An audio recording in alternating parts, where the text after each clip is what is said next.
Alex cackles maniacally and calls someone a fool for being deceived so easily. His companion, Saya, says tricking the boy needed as little effort as she expected. Meanwhile, an adventurer below intensely and repeatedly cast his holy light. The traders watched him struggle alone, saying they'll leave the rest in his hands. Bright was nearing his limit, unable to stop casting as the enemies surrounded him. Unfortunately, they were planning to use him as bait from the very start of their partnership. The girl says it's only natural, since his magic power was ridiculously high. With that in mind, he's the perfect treat for the undead enemies, who just love absorbing mana. The high priest, Father Cuts, clasped his hands in gratitude, saying he helped their leader. As such, he should stick to his role to the end, and meet death in the Lich King's resting place. While he continued to use his spells, sending flashes of light throughout the dungeon, his party members began stepping away. They mockingly looked at him, who was unlucky enough to be born with the wrong attribute. The poor boy pleaded and begged for them to wait, but could not run after the party. Soon enough, he was left all alone. His magic power was quickly running out, and he was in critical danger as he reached his limit. The Lich King is said to possess a double S-class item, called the Lich King's Staff. Just a few moments ago, Alex promised to protect him, saying there was no need to worry. Believing this, he walked to retrieve the staff alone, despite being surrounded by coffins. As soon as he took the item from its stand, all the coffins started shaking, and the undead monsters burst out to attack the intruder. While he turned to face them, he belatedly noticed the king rising from the tomb behind him. A terrifying chill spread throughout his body, and Bright was reminded of where he was standing. Without anything else to do, he ran for his life, gripping the high-class item in his arms. Alex leaped down and called to his troubled member. He urgently asked for the staff, saying he could use it to defeat the leech. Barely able to catch his breath, the young man gets ready and throws the tool in hopes of being saved from his death. As his party leader caught it without any worries, he sighed in relief, knowing he was going to be okay. Instead of coming to his aid, Alex hugged the staff like a precious baby, glad to finally have it. Since they've achieved their goal, they no longer have any reason to stay in the dungeon. Bright calls to them awkwardly, wanting to remind them that he was still there. However, his leader's gaze changes, and they just thank him for his service. Finally, the young man realized what was happening. Once more, he's left to do nothing but repeatedly shoot holy lights out. There's no end to the enemies, and he pants in exhaustion. The spell is his attribute's level 6 ability, only capable of temporarily warding off enemies. Throughout his life, he was regarded as someone who was born with the wrong attribute. He can't defeat the undead or any other enemy, because no matter how much experience he gains, light magic has absolutely no attack power whatsoever. While he ran out of gas, Bright thought of how it was unbelievable in the first place that a bottom-tier adventurer like him would be recruited by an A-rank party like Silver Will. However, he persisted and accepted, when a familiar face made him feel needed. The undead screeched, stopping only momentarily after being blinded by his attacks. If the party likely knew the dungeon's mechanism and what would happen if he took the staff, he was a fool to have believed them. Now he can still see their faces vividly, smirking with their successful betrayal. The reason for choosing him was obvious, but that doesn't give them the right to feed him to monsters. Cursing them, the powerless young man vowed to survive and live. Although he was on the edge of death, he raised his hand to cast yet another wave of spells. The enemies kept coming, rising from the ground. His body wavered and shook, but the feeling of their betrayal burned deep in him, pushing his arms back up. Just then, a yellow window appeared, saying there was a level error with his light magic. The status screen kept beeping, telling him that something was wrong. Finally, his body fell hopelessly, and his entire being shook in fear. Before him was the leech, looming with a dark and overwhelming aura. The only light there was his status, saying he's reached the upper limit and has unlocked an achievement. Bright turned to look in confusion as it says that he's achieved an attribute level up, allowing him to evolve from light to ray magic. His eyes quivered, shocked but hopeful nonetheless. In this world, there are two types of people. First are the warriors who fight with weapons like swords, bows, and spears. Second are the mages who wield elements or are even capable of healing other people. There's also a category called attributes, but this factor only follows the will of the gods. 7 years ago, on the day of the attribute test, Saya received the fire attribute. Still close friends back then, Bright praised her, saying she had a really strong power. The little girl bashfully smiled, saying she would have preferred the wind element. With a cheerful expression, she thanks his friend for being so supportive. She asks what he thinks he'll get, even wondering if he'll end up matching hers. Although he didn't know what to expect himself, he was just excited. That said, he was born with extremely high magic power and was the star of the orphanage. Back then, she believed that no matter what attribute he gets, he'll become an amazing mage. They looked forward to the future and promised to go on great adventures together. Annoyed by the crowd, the priest tells the kids who were done to head home already. The two friends wave goodbye, excited to talk about things later. The nationwide attribute test is held annually for those who turn 10. Priests convey a message from the gods and tell young mages which attribute they have. Thinking about how Saya got fire, Bright wonders which element would complement her the best. As he dreamed about doing well in the same party, his time for the test finally came. The young boy entered with a hopeful heart. Told to come closer, he approached cautiously.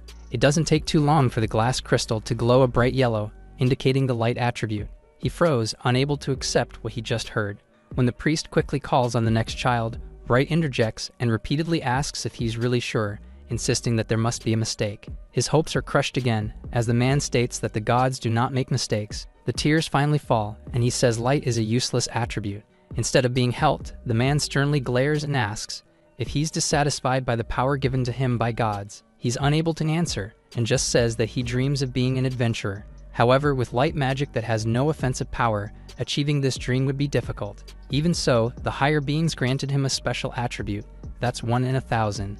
Acting as their messenger, the priest tells him to accept his fate, and his gentle hand crushes the child's hope. The tears don't stop, but Bright walks out of the room feeling crestfallen. His body shook, and he questioned why he was given such high magic power anyway. He wasn't asking for too much, and simply wanted any of the 4 major attributes. The image of Saya and their adventures in the future flashed in his mind. Realizing this would never happen, his heart dropped to the ground, and he couldn't stop crying. 7 years passed after that day. The guild receptionist, Mel, welcomed Bright back with an excited tone. He thought he'd never be an adventurer, but there he was, affiliated with the guild and completing quests. This time, he just came back from exterminating a goblin cave, where he served as a baggage carrier. She says there's no reason to look down on it, as the party leader was really impressed. Since he carried their torch and everything else he could, they were able to fight without any worries. The young man smiles, recalling the leader as a stoic and intimidating man. Moving on, he asks if there are any new party recruitments, but there aren't any for him. After being diagnosed with the light attribute, he became the go-to person for odd jobs at the orphanage. Thanks to that, he got used to carrying luggage and cooking, perfect for a porter role. What's more, his extremely high magic power lets him use magic transfer to share his magic with others. They call and regard him as a magic tank, but a pretty useful one at that. Ever since the day of the attribute inspection, everyone at the orphanage became distant, including Saya. The young man ate his lunch with a smile, certain that he'd find a place for himself eventually. His parties are always temporary and low-paying, but there are quests he can go to alone. This is enough to make him happy, since he can pay for meals without any worries. Meanwhile, a few silhouettes watched from the other side of the window, identifying the adventurer as if they were looking for him. Bright works on the moonlight grass gathering quest. Although it was deep in the night, he stretched his limbs energetically, ready to get started. Making perfect use of his attribute, he lights the dark forest up. Moonlight grass is a medicinal herb, traded at high prices in the guild, but the downside is that it can only be found at night. The young man finds one right away. Considering the effort and lighting costs, it's not worth much for regular adventurers. However, it's the perfect quest for him, who can summon light at will, and doesn't even need to worry about spending money for it. He spends some time on the quest, even humming joyfully as he works. Soon enough, he fills an entire bag with the stunning herbs, which give a soft blue glow. It's a big haul for him yet again. Just then, the status window popped up, indicating that his magic level just increased. Excited, he checks the details of his new skill, but freezes as he sees that the attack power is another 0. Although disappointed, he laughs it off, saying it's as expected. He was currently at level 9, just 1 level before getting maxed out. Almost everyone would say that working on light magic to that point would be useless, considering that there's probably no one else in the world who's reached that point but him. All that time, he held on to a sliver of hope, thinking that a high-level spell might have some attack power and that raising his level would also increase his magic power. He's come this far, and while he's at the bottom of rankings, he's still surviving as an adventurer. Recalling the priest who told him to accept his fate, he smiles rebelliously. The young man has no intention of giving in, and will do his best to forge his own path. In the guild, a couple of knocks came to the door, and Bright entered with a cheerful greeting like every day. Seeing him, Mel perked up more than usual, and she repeatedly said that there was urgent and big news. Much more excited than he was, she thrust a piece of paper in his face. It contains a special request from the renowned A-rank party, Silver Will. His eyes widened in shock, and he screamed upon understanding what the receptionist just said. The two go back and forth as Bright struggles to believe that the party was asking for him specifically. After all, the very existence of such high-ranking parties was rare in itself. While S rank was at the top, it was basically an urban legend, and only a handful reach A rank status. Moreover, anyone who's up to date in the adventurer world knows about Silver Will. Seeing that they want him, he says there must be a mistake, as he just recently reached D rank. Mel insists it isn't so, and that they sent a direct request after seeing his promotion notice in the capital. It seems they're looking for a support member with high amounts of magic power. With this, he realizes that the reason he was picked was certainly to be used as a mana tank. The party supposedly has a grand sage among its members, so they need as much mana as they can get. These thoughts fill his head, but Mel cuts through the negativity, saying his hard work has finally paid off. While he is confident in his power, he doubts that a D-rank adventurer like him, who can't even kill a single monster, would be able to keep up with A-rankers.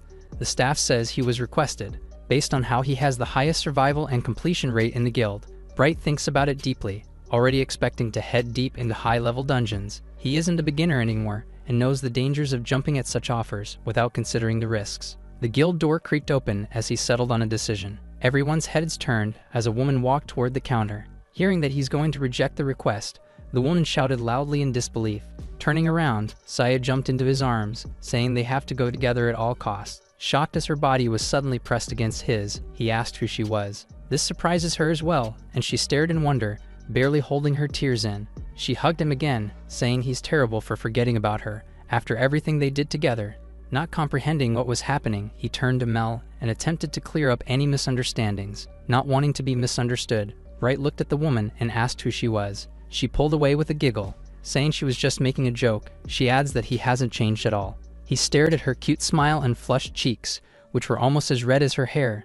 The young man's eyes widened as the image of his childhood friend flashed in his mind. He screamed in shock, realizing that Saya, whom he hadn't spoken to in years, was in front of him. The last time he saw her smile was during the attribute test, but she grew distant and left after that. Now her face was just as mesmerizing as it used to be, as the girls celebrated their reunion. The pain of being left melted away immediately, and he asked why she was there all of a sudden. Just then, a voice spoke from behind, explaining that they were clients in need of his service. Saya turned expectantly upon hearing his voice, while Bright looked on in confusion. Greeting and exchanging pleasantries, the man extended his hand and introduced himself as Alex, the leader of a rank party, Silver Will. The adventurer's smile was as dazzling as light magic, and the D-ranker couldn't believe who was speaking to him. In the royal capital's magic tower, he's the person who holds a title above the highest archmage. Before him, shining like a deity, was the great sage. Bright stood at attention, his body moving on its own upon realizing the massive gap between them. Chuckling, Alex tells him to act normally, and that his position isn't all that big of a deal. The boy refuses to do so. Their status and ranks were incomparable, and he looks up to him as someone with the failure attribute. The sage originally had the extremely rare null attribute, which allows the user to master all elements. However, as a trade-off, the increase in magic level is incredibly slow. Even if the level rises, the magic power gained was minuscule, not even reaching that of a normal mage. Like the light mages, those bearing the null attribute are considered failures and quickly give up. But Alex refused to succumb to his condition and entered the capital's research institute. Through endless research, he somehow managed to develop a method that instantly recovers mana. With his, he maxed out the null attribute and became the world's one and only all-attribute user. When Bright's spirit was on the verge of breaking, he heard about the sage and was given hope by the story of someone who was just like him. With that said, he vigorously shook his head and refused to address his idol so casually. Laughing it off, the adventurer tells him to at least be comfortable and asks if he's going to accept. His mind still couldn't follow, so the boy asked what they were talking about. Saya clung to him again, saying they're talking about the party recruitment request. Finally, he realizes that the two must be in the same party, which she confirms by taking out an A rank pendant. The recognition badge is probably the most official proof, so he staggers from shock. She says it's all thanks to Alex, and blushed as she turned to her leader. He denies it, insisting that her own strength brought her that far. Watching them exchange compliments and take each other's arms, Bright's expression falls, understanding the situation. His friend has moved on to a completely different world. He can still see her smiling as a child, cheerfully calling his name. Unfortunately, their history makes it impossible for him to not be hurt by his unfulfilled dreams. Just then, Cut suddenly held his shoulder, saying he just witnessed shattered love. The young man backed away while screaming, while the man called him pitiful unprovoked. Seeing him, Bright recognizes the priest from the orphanage and questions why he was there. To his surprise, he says he is also a member of the party, which was an unbelievable claim. Saya vouches for it, saying she left the orphanage to become an adventurer, and the priest did the same thing after her. The boy recalls how he looked down at him and was one of the people who called him a failure. It's still strange. After so many years, the two who abandoned him, along with the great sage, appeared without warning. Saying they need him, the party asks him to join and accept the request. A warning was ringing deep in his heart, and he knew he should refuse. However, Saya says she needs him, and asks if he remembers the promise they made as children. Coming close and meeting his eyes, she reminds him of how they dreamed of becoming adventurers together. When that happened, they were supposed to go on countless quests together. Convinced by her words, he says he remembers well, and accepts the recruitment offer despite his feelings. Wright accepted the request, but now the party has actually reached the Leech King's resting place. His face grew pale from the overwhelming presence, and it's obvious that he shouldn't be there. The difficulty of the dungeon level they were in is off the charts at a AAA ranking. The reason they came to that place was because Alex deciphered some text and learned about the existence of a certain artifact. It's an ancient technology that can convert magic power in the air and return it to the user. In other words, one can essentially have unlimited mana and will not have to worry about running out. The great sage was carrying a huge magic tank, one that he apparently made on his own. Even though he became an all-attribute user, his power wasn't that high, which is why he needs those tools. It's something the employer desperately wants, so he'll do his best to help. Just then, a ghoul appeared before him, making the weak young man scream in terror. Fortunately, the other members make quick work of the monster and save him in time. Alex charmingly asks if he's okay and instructs him to stick close to the formation. He ran back to the center to light the way, leaving the leader and Saya as frontliners. Normally, their combination would be considered a distorted party, but it's nothing in the face of the two mages. The two blasted through the enemies without any problems, burning and electrocuting all in their way, even laughing maniacally as they took care of the enemies. Wright watched in awe, stunned by the true power of an A-rank party. However, a certain thought came to his mind while they fought. Cut suddenly verbalizes it and asks why they would hire him instead of a warrior to easily get the coveted artifact. The boy turned in surprise, but couldn't deny that it's exactly what he was thinking. The priest demonstrates something and tells him to watch while he raises a simple staff. It shone and illuminated the area, working as magical lightning. However, the tool quickly dissipated, as if being consumed by the very air around it. They're inside what's known to be a magic-eating dungeon, where magic tools corrode fast. In addition, due to the nature of the monsters there, warrior types end up being nothing but a hindrance. It's finally clear why they sought Bright's magic and asked the simple D-ranker to join the team. They were looking for a way to produce light and navigate the dungeon when they remembered his magic. The priest says the others are only able to fight because he was there to illuminate their way. After all, he spent all these years strengthening his power, unwilling to let it decay. The young man smiled, understanding that his supposedly useless magic was helping the top party. Having taken care of most of the undead, they stop for now and decide to set up a camp. Saya clung to the leader and whined, exhausted from the long day of fighting. He complimented her for doing so well, and she nuzzled into his body with a smile. The sight destroys Bright's mood.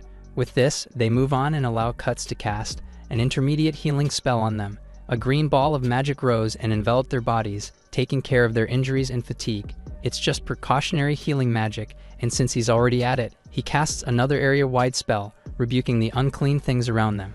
It should purify the camp and keep them safe for now. Seeing this, Wright wondered if there was anything he could do to be useful in such times. Concentrating, he casts Sanctuary. The entire perimeter lit up with his magic, and they beamed in surprise, mesmerized by the spell. With this active, nearby monsters should have a hard time approaching.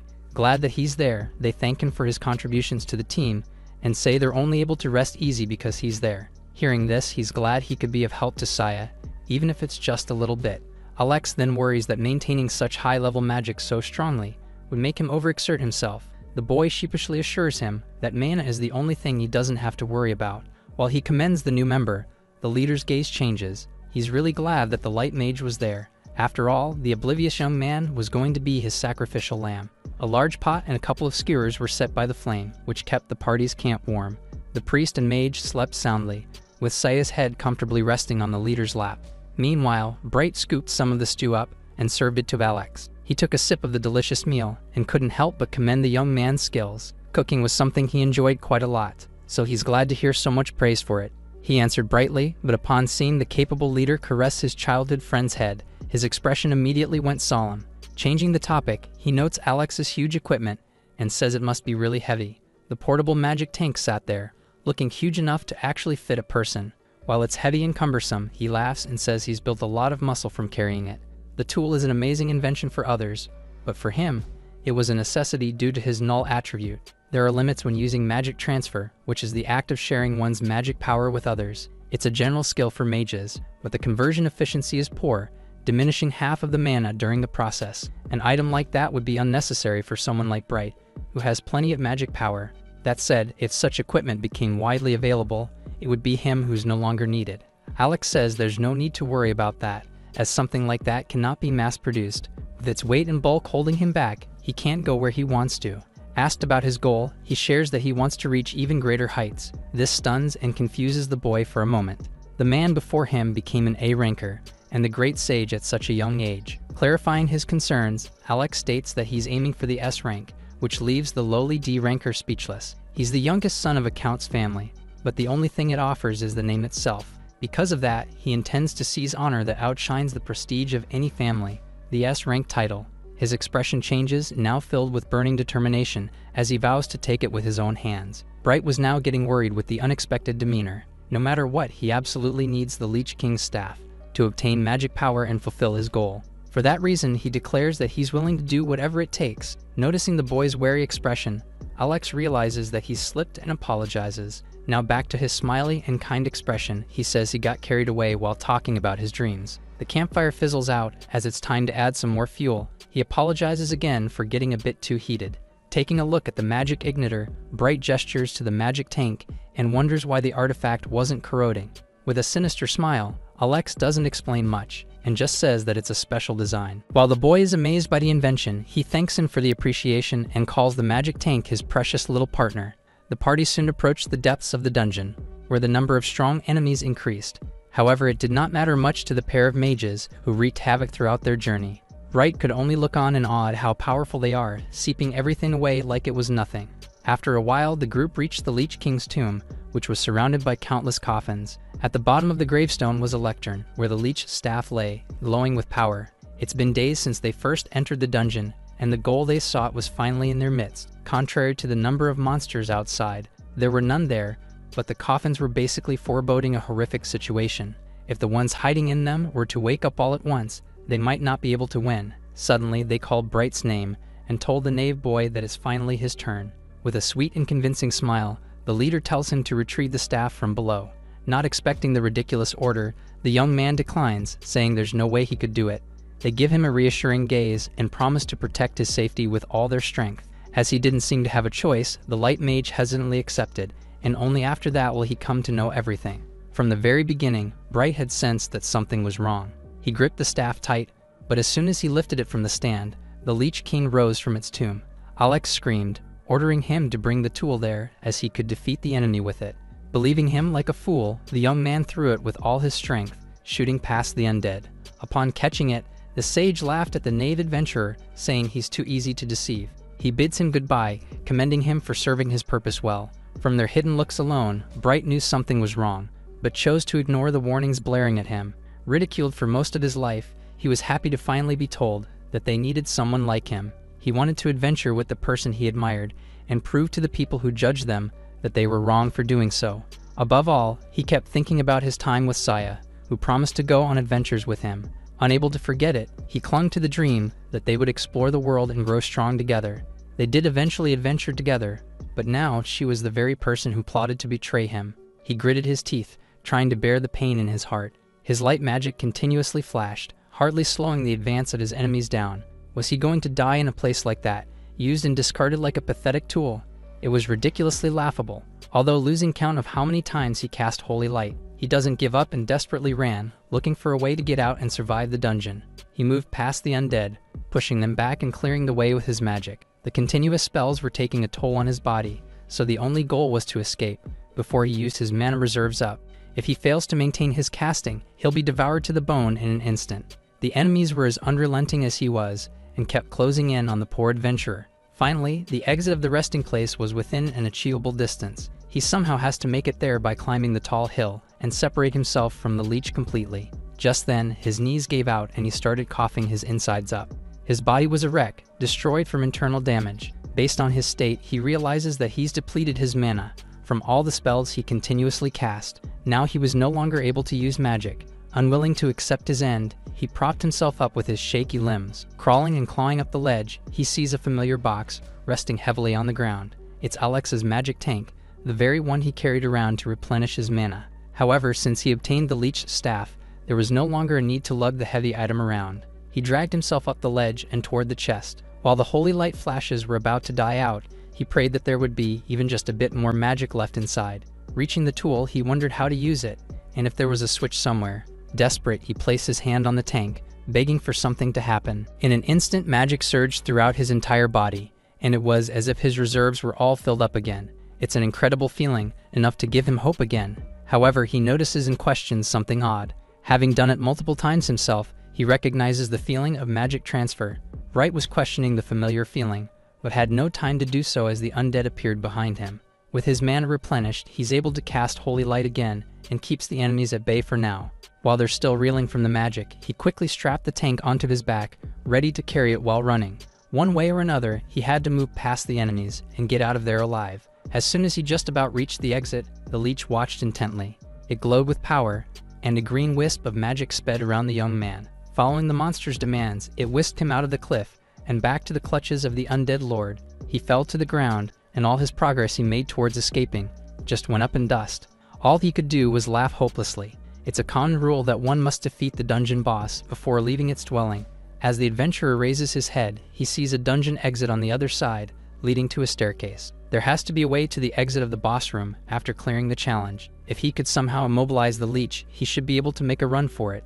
The undead lord raised its hand, summoning a powerful surge of magic above him. Just then, dart blades began raining down, and he's barely able to avoid getting hit. However, it does cut through the magic tank straps. Severed from his body, it fell to the ground, but that's okay since his current magic was at full capacity. As long as he has this, he should be able to make it work, even if it's against countless ghouls. Another flash of light comes. Since it's a low-level spell, he can use it as many times as he wants. The enemies staggered back from the blinding light. If he can hold them off while running to the exit, there should be a chance at survival. Just then, the leech swiped its hand, sending a razor-sharp slash at his body. The attack hits him right in the torso, cutting it in half. Feeling victorious, the undead boss laughed in triumph, but the young adventurer's body suddenly vanished in a yellow glimmer. It's left confused, more so when a figure jumps on its subjects and makes its way to its head. It reacted quick, but not quickly enough. Creating mirages gave Bright the opening to use the bulk of his magic on the leech. He gives a loud war cry, determined to break through the dungeon and get out of there alive. The plan is a full frontal assault using a one-man ambush strategy. Inches from the leech's face, he casts a close range and full blast of holy light. The boss squinted, blinded by the blazing flash that illuminated the entire dungeon. It fell to the ground. Although light magic deals no damage and cannot in any way defeat his enemies, he unleashed a rapid-fire cast of the spell that the demonic monsters hated so much. The flares came endlessly as the young man gave it his all, hoping that if he kept hitting that, their movement would definitely cease at one point. His efforts pay off as the enemy's arm turns limp and unmoving. While the casting ends, the light still stays on its face, as if suffering from a long-term burn. Just then, Bright's status window popped up with the weirdest timing. He panted, exhausted from the barrage of spells, but stood tall as he saw that he had just leveled up, bringing his light magic's rank to 10. After so much effort, he's achieved the final stage of the light attribute and received the meteor shower spell. However, the distraction from the status window wasted the time he bought himself, and the Leech King began moving again. The enormous and spectral hand reached out to take his body, and Bright just stood there in shock and disbelief. The leech has recovered and smacked its hand on its chest, trying to squash Bright flat. Fortunately, the young man was able to roll away and escape in time. It woke up much earlier than he expected, and was now moving in to end the prolonged hunt. A spectral green glow surrounded its body, and its eyes seethed with rage from being barraged with holy light flashes. It roared and howled, making the entire dungeon tremble. The shockwaves alone nearly sent the adventurer back, but things turned from bad to worse as dark pikes suddenly shot out of the ground. They were making their way towards him, and there was no way for him to evade. Emerging in a path, the rock pikes were indiscriminate with their victims, hitting even the undead. Bright was wounded and winced in pain, but managed to avoid a fatal injury nonetheless. The two enemies glared each other down, neither of them willing to fall so easily to the other. He recovered all his mana after leveling up, so now he can use the ultimate magic of the light attribute. Gathering magic into his hands, he shined with power, and it's as if his entire body was emitting blinding beams of light. Full of confidence from the new skill, he warns them that it's coming and tells them to tremble and despair. Several luminescent balls appeared in the air and rained down as the adventurer used meteor shower. The undead screeched and wailed as they were enveloped by the light, which exploded like fireworks. Meanwhile, Bright fell to his knees as the ability took nearly all his magic capacity in one go. After a while, everything turned dark again, signaling the end of the meteor shower. It was completely silent, and there were no signs of movement from the leech and its undead. The young man smiled hopefully, thinking he finally defeated an enemy with light magic. A low grumble echoed in the cave. Trembling as he realized what it might be, he summoned a faint glow of light. The leech scowled at him, with its cold breath sending chills down his spine. The surrounding figures also started moving, and it quickly became apparent that he had not won yet. Against all his expectations, each and every enemy was unharmed. He opened his status window while stuttering and stared in disbelief upon reading the skill description. Meteor Shower summons a blinding rain of light, but as with all his other abilities, its attack power is 0. It was unbelievable that this was light magic's ultimate skill. This was supposed to be his only hope, but now it was crushed. After all, there was no way he would conveniently get so lucky and receive an attack spell at the end of everything. Like other people said, it's completely useless and a dead-end attribute. He laughed maniacally, then started cursing his unfortunate fate. Just then, he coughed, and his body fell apart. Similar to earlier, he's reached magic depletion, causing his organs to fail and rupture. A couple of meters away was the magic tank. His eyes looked hopeless, and his body was exhausted, but maybe, just maybe, he could still survive with magic. The young man reached out, desperate to get another chance at life. Just then, he saw a limp hand spilling out from under the box. He trembled in fear and shock, realizing that a human arm was coming from inside the tank. Seeing the human hand in the box, limp but still faintly colored with life, Wright was hit with the horrific realization of what it meant. He recalls his conversation with Alex, where they talked about the portable magic tank. The image of his sly smile, while he called it heavy and cumbersome, was still clear in his mind. He screamed and cursed the party leader, who turned out to be more heinous than he thought. Everyone was amazed by his invention, even calling it groundbreaking. The way he spoke of it like an inconvenient tool echoed in Bright's mind. He refused to accept that a human was being talked about that way. He retched and vomited, unable to come to terms with the reality of it all. With this, he broke the box apart, promising to get the person out right away. As he tore through the pieces, what he saw inside was even more heartbreaking. There was a girl, skinny to the bone, and positioned like her body was forced to fit. He sees her take a breath of air and acts fast upon realizing that the poor child was still alive. Raising her close to his body, he's surprised by how light she was. Of course she's light, since she's a person whose sole purpose was to be used for magic transfer. To make the tank easier to carry, Alex likely didn't give her proper meals and kept her holed up for so long. Even now, as he held her tiny frame, he could feel her magic flowing into him like second nature. He remembers the feeling back then when he first replenished his magic with the tank. Lifting the box to his shoulders, he treated it like a tool, not knowing about the person inside. Pained and guilty about what he did, he hugged the girl, apologizing repeatedly for what he did. She was still unconscious, but magic continued to flow and surged out. The undead army closed in on them, but the adventurer didn't move an inch. Even after all that, she was still giving him her magic. He used magic light to push them back, and thought about how he was called names, continuously ridiculed for having a useless attribute. The light mage curses Alex, because despite everything he went through, he was never treated like the girl. Smiling slyly, the sage said he was willing to do whatever it takes to reach even greater heights. He used Bright to get the Leech King's staff for his goals, and once he had the artifact, he discarded the child in the box as if she was nothing, and even laughed as he did it. Unforgiving rage bubbled in the young man, and he swore to never let Alex get away with what he did. He carried the little girl in his arms, still using holy light endlessly. Intending to get out with her, Bright apologetically asks her to lend him her magic. Feeling pure rage for the first time in his life, he vows to kill her aggressor himself. They overflowed with magic power, and with a seemingly bottomless well of mana, he used his spells on maximum output and cast them continuously, pushing past all the undead. While the attack power was 0, the purifying light is unlike anything they've ever seen. As such, the skeletons couldn't help but make way for it. Just then, the system chimed, saying he's reached the maximum value of light magic. It continuously alerted him, but the light mage didn't care as he was too focused on moving through the army of undead soldiers. He vowed to escape and survive with the girl. His body began to give out, overstrained and unable to keep up with the endless use of magic. Bright doesn't care in the slightest, and even tells the system to give him another spell instead of blaring its alerts at him. When it felt like hope was just within their grasp, everything suddenly turned grime and dark as a hot pain seethed from his chest. He lets go of the girl, unable to keep his hold on her. He fell to the ground with her as the leech impaled his body with its finger. Bright was on the edge of death once again as the Leech King stomped on his efforts to escape.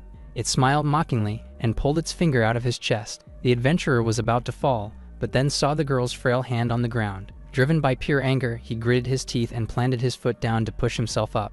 He raised his hand to fight back, barely able to breathe from the fatal wound in his body. Putting pressure on the wound, he refused to give up and accept death. To save the child beside him, he casts Holy Light again. However, nothing happened, except for the status window saying there was an error. It blinked repeatedly, and a grim feeling seeped into his mind. Feeling hopeless, he wondered if it was total magic power depletion. He was given multiple chances, but with his powerless attribute, there was nothing he could do. Just then, the window blinked again, saying he's unlocked an achievement for reaching the pinnacle of light magic. To his shock, it offers evolution and asks if he'd like to move from light attribute to ray attribute. Bright couldn't believe what he was seeing and did not even know that ray existed. It asks him again, making him choose between a simple yes or no. Never having heard of evolution, he stared in a daze, doubting the system's offer. With that said, it would be foolish to hesitate now, and the answer was clear. He reached out to tap on the window and declared that he was going to accept it. As his finger reached the screen, a shining flash of light burst forth. The window blazed with power, and it was enough to blind all those who looked. Finally, it turned into a brilliant but soft glow, showing the changes in the young adventurer's status. The evolution was complete, and his light attribute had advanced into the ray attribute. What's more, it indicated that he's acquired a new magic spell as well. At the bottom of his skill list, he saw a level 1 laser. Bright stared dubiously, trying to make sense of the unexpected series of events. As he called to the skill, his fingers sizzled with hot white light, and he winced from the burning sensation on his skin. A glowing nucleus appeared, as magic power gathered and concentrated at his index and middle fingers. Then his instincts blared, telling him to aim the new magic at the Leech King. There was absolutely no chance before, but now as he directed his hand like a gun, it was as if he was being told to undoubtedly defeat the undead boss. Magic reached a certain point of concentration, and the system window instructed him to fire. With newfound hope, he gave a loud war cry and shot a blazing ray forward. Traveling fast, it sped right towards the huge target's head. The leech stared in confusion, not understanding the sudden development of the harmless enemy. It made contact, and the white ray blasted the king's head right off, its light shining on the undead soldiers who looked on as their king was defeated right before their eyes. The attack subsided, and Bright was completely frozen in shock, unable to comprehend what he just did. Bright was stunned silent, and even the undead army could not believe what just happened. They all watched as the Leech King fell, defeated and beheaded. Its soul and magic rushed out of its body, leaving nothing but an empty shell of the dungeon boss. The young man was at a loss, his mouth open wide as he tried to understand. His magic, which never had any damage, took the king out in one strike. He even melted the wall behind the monster, with such high heat like it was glass. Trembling and with slight caution, he opened his status window. The familiar golden screen appeared, and it describes the laser as something that can pierce through anything. At the bottom was the attack power, which showed that it went from 100,000 to infinity. For someone who was stuck with 0 all his life, the minimum amount now was purely unbelievable. Finding it insane, he suspiciously asks if they were messing with him. Although their boss was gone, the undead monsters charged at him. In the AAA dungeon that's feared by everyone, the ghouls are rumored to be a horde of 1,000. However, to him, it was the perfect place to test the power he's dreamed of all his life. Now they were nothing but small fry as he gathered the magic into his fingertips. It shot out in a straight line, destroying all those that stood in its path. It's intriguing as even the phantom ghost was annihilated. Thanks to the evolution, his fatal injuries from earlier were also healed. His magic power has returned, and even if he's still beaten and bruised from all the fighting, Bright turns to the unconscious girl and thanks her for saving him. With a smile, he promises to escape with her, and now it's not just a pipe dream. Looking at the dungeon exit, he aimed his magic laser forward and shot. As the enemies are told to be gone, the ray cleared a path, and he continued to launch a barrage of shots, firing indiscriminately. Starting with the Leech King's defeat, Bright continued to take countless enemies down and successively leveled up within a matter of moments. With the power in his hands, there was nothing he couldn't cut through. Using it like a sword, he swung the ray across the entire room. However, this method seemed to be overstraining his body again. The adventurer didn't care, and was determined to show the girl the bright blue sky outside. He vowed to take her away from the dark tank, and the person who treated her like nothing but a cumbersome tool. Remembering Alex's face, anger filled his entire body, forcing his magic power to burst out. Bright aimed his fingers up and shot, ordering his former party members to wait for him. The ray shot out, blasting through the ceilings of the dungeon. Meanwhile, Silver Will was still walking back home when they heard a loud rumble from below. As they turned around to look, the blast of light bore through the dungeon's layers and forced a hole out of the mountain it was in. It was so strong, the sunshine from above managed to reach them at the bottom floor. Seeing this, Bright's body finally gave out, and he fell to the ground after succumbing from fatigue. As he lay there motionless, a soft pair of eyes watched. The girl in the box had woken up and was kneeling right beside his body. Just before Bright aimed his laser up and blasted to the sky, the Silver Will party panted as they made their way out. They cursed it all, barely holding it together and stopping themselves from collapsing. Annoyed by the darkness that made them waste energy, Alex realizes that the light user had more uses than expected. He clicked his tongue, frustrated by the very thought. Just then, several undead skeletons crept behind them and launched a surprise attack at the unsuspecting sage. Fortunately, Cuts was there to jump in and save his life, ordering the enemies to freeze. Immobilized, Alex realizes what was happening and follows up by electrocuting the monsters. Saya dragged them away, saying they had to run and escape as fast as possible. It's getting increasingly troublesome as the skeletons woke up and went after them wherever they went. Saying she can't take it anymore, the girl clung to her leader, whining in tears. He tells her to hang in there a bit more as they were finally near the exit. After a while, they managed to lose the enemies from their tail, but spent so much energy doing so. Told to light their way forward, Saya adamantly refused, arguing that she was already at her limit. Her words made Alex look at her silently and with disdain. Scowling deep inside, he deemed the girl useless. He let her into the party for her power and looks, but now he wants to ditch her. Since her fire might provide light, he benevolently reached out and hugged the girl as he claimed to need her if they wanted to get out of there. He can use light magic, but his limitations force him to conserve mana for emergencies alone.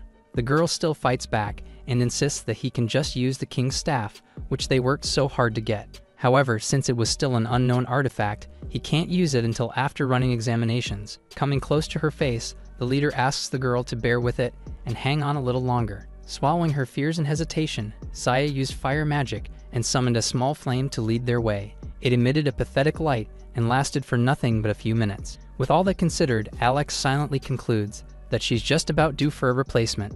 Thinking about the girl in the tank, he wonders if he threw her away too fast, but says he can just make another. Just then, they froze in their tracks as the ground shook and cracked from below. A spot before them quickly burned hot and turned red.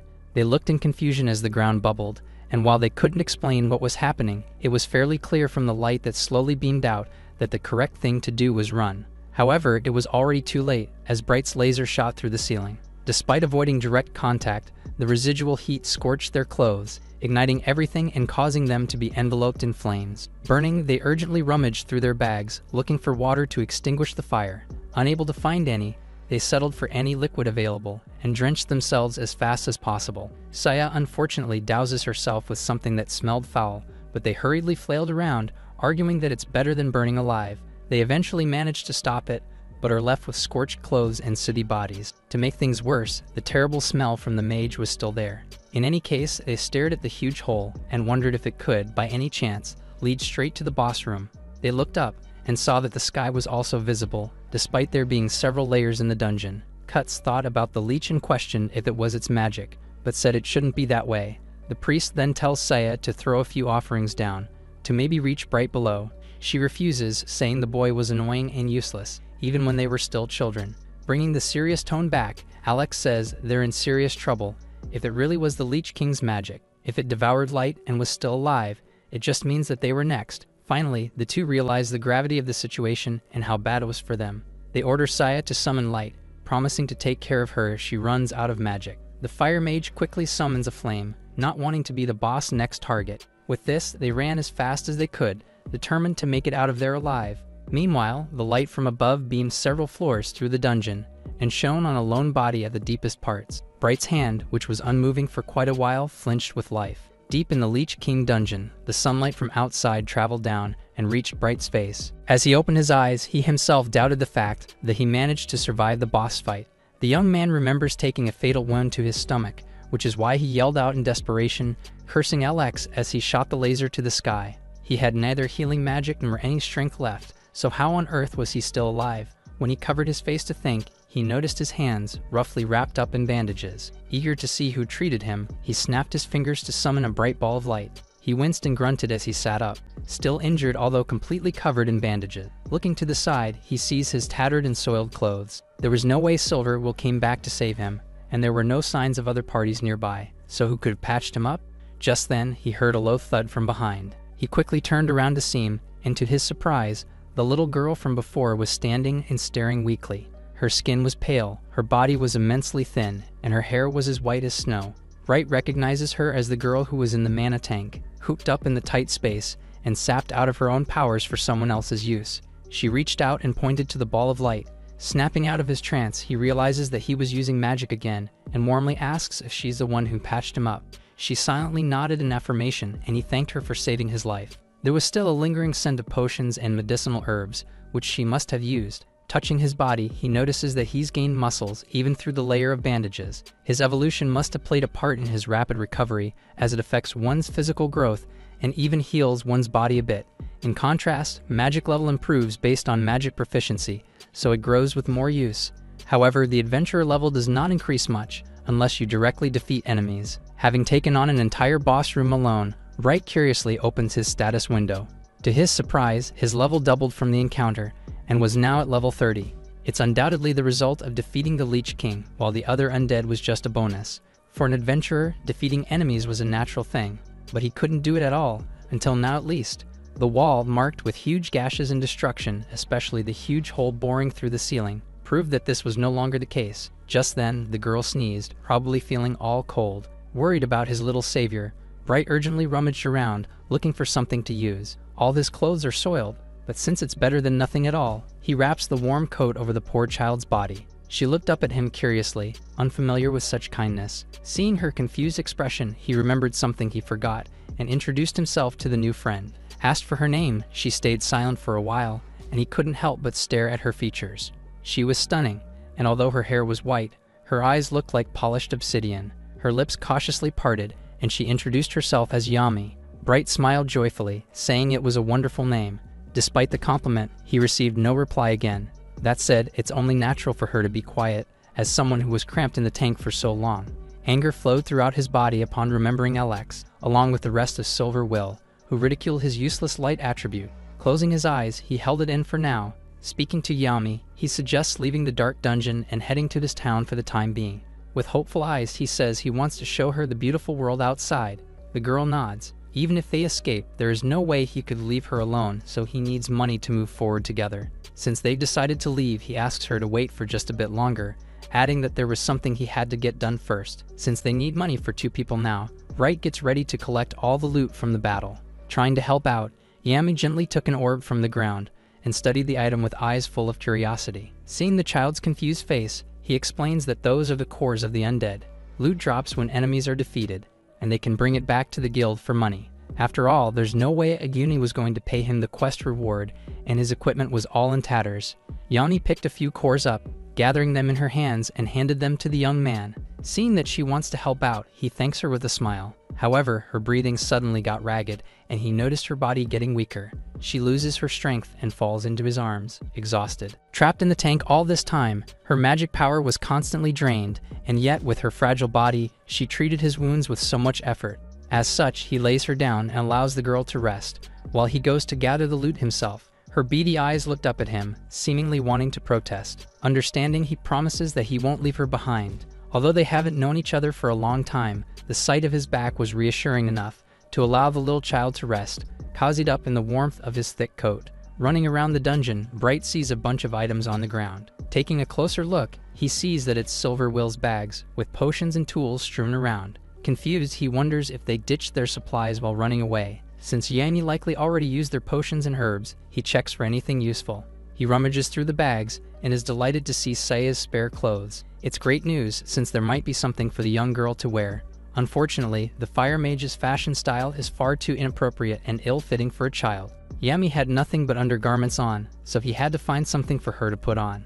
Aside from her feeling cold, he'll likely get arrested if he were to make her walk around like that. He threw his head back from the nightmare and insisted that he had no such hobbies. Because of this, he remembers Cuts, who everyone in the orphanage knew was preying on poor girls. It was said that he'd take them in acting all kind, then trade them away like luxury commodities. The idea of Saya being one of them hit him. If she started under the priest's ownership and was later transferred to the great sages, then it's possible that the two men were connected from the very start. However, things would take a sinister turn if the other rumor about the priest was also true.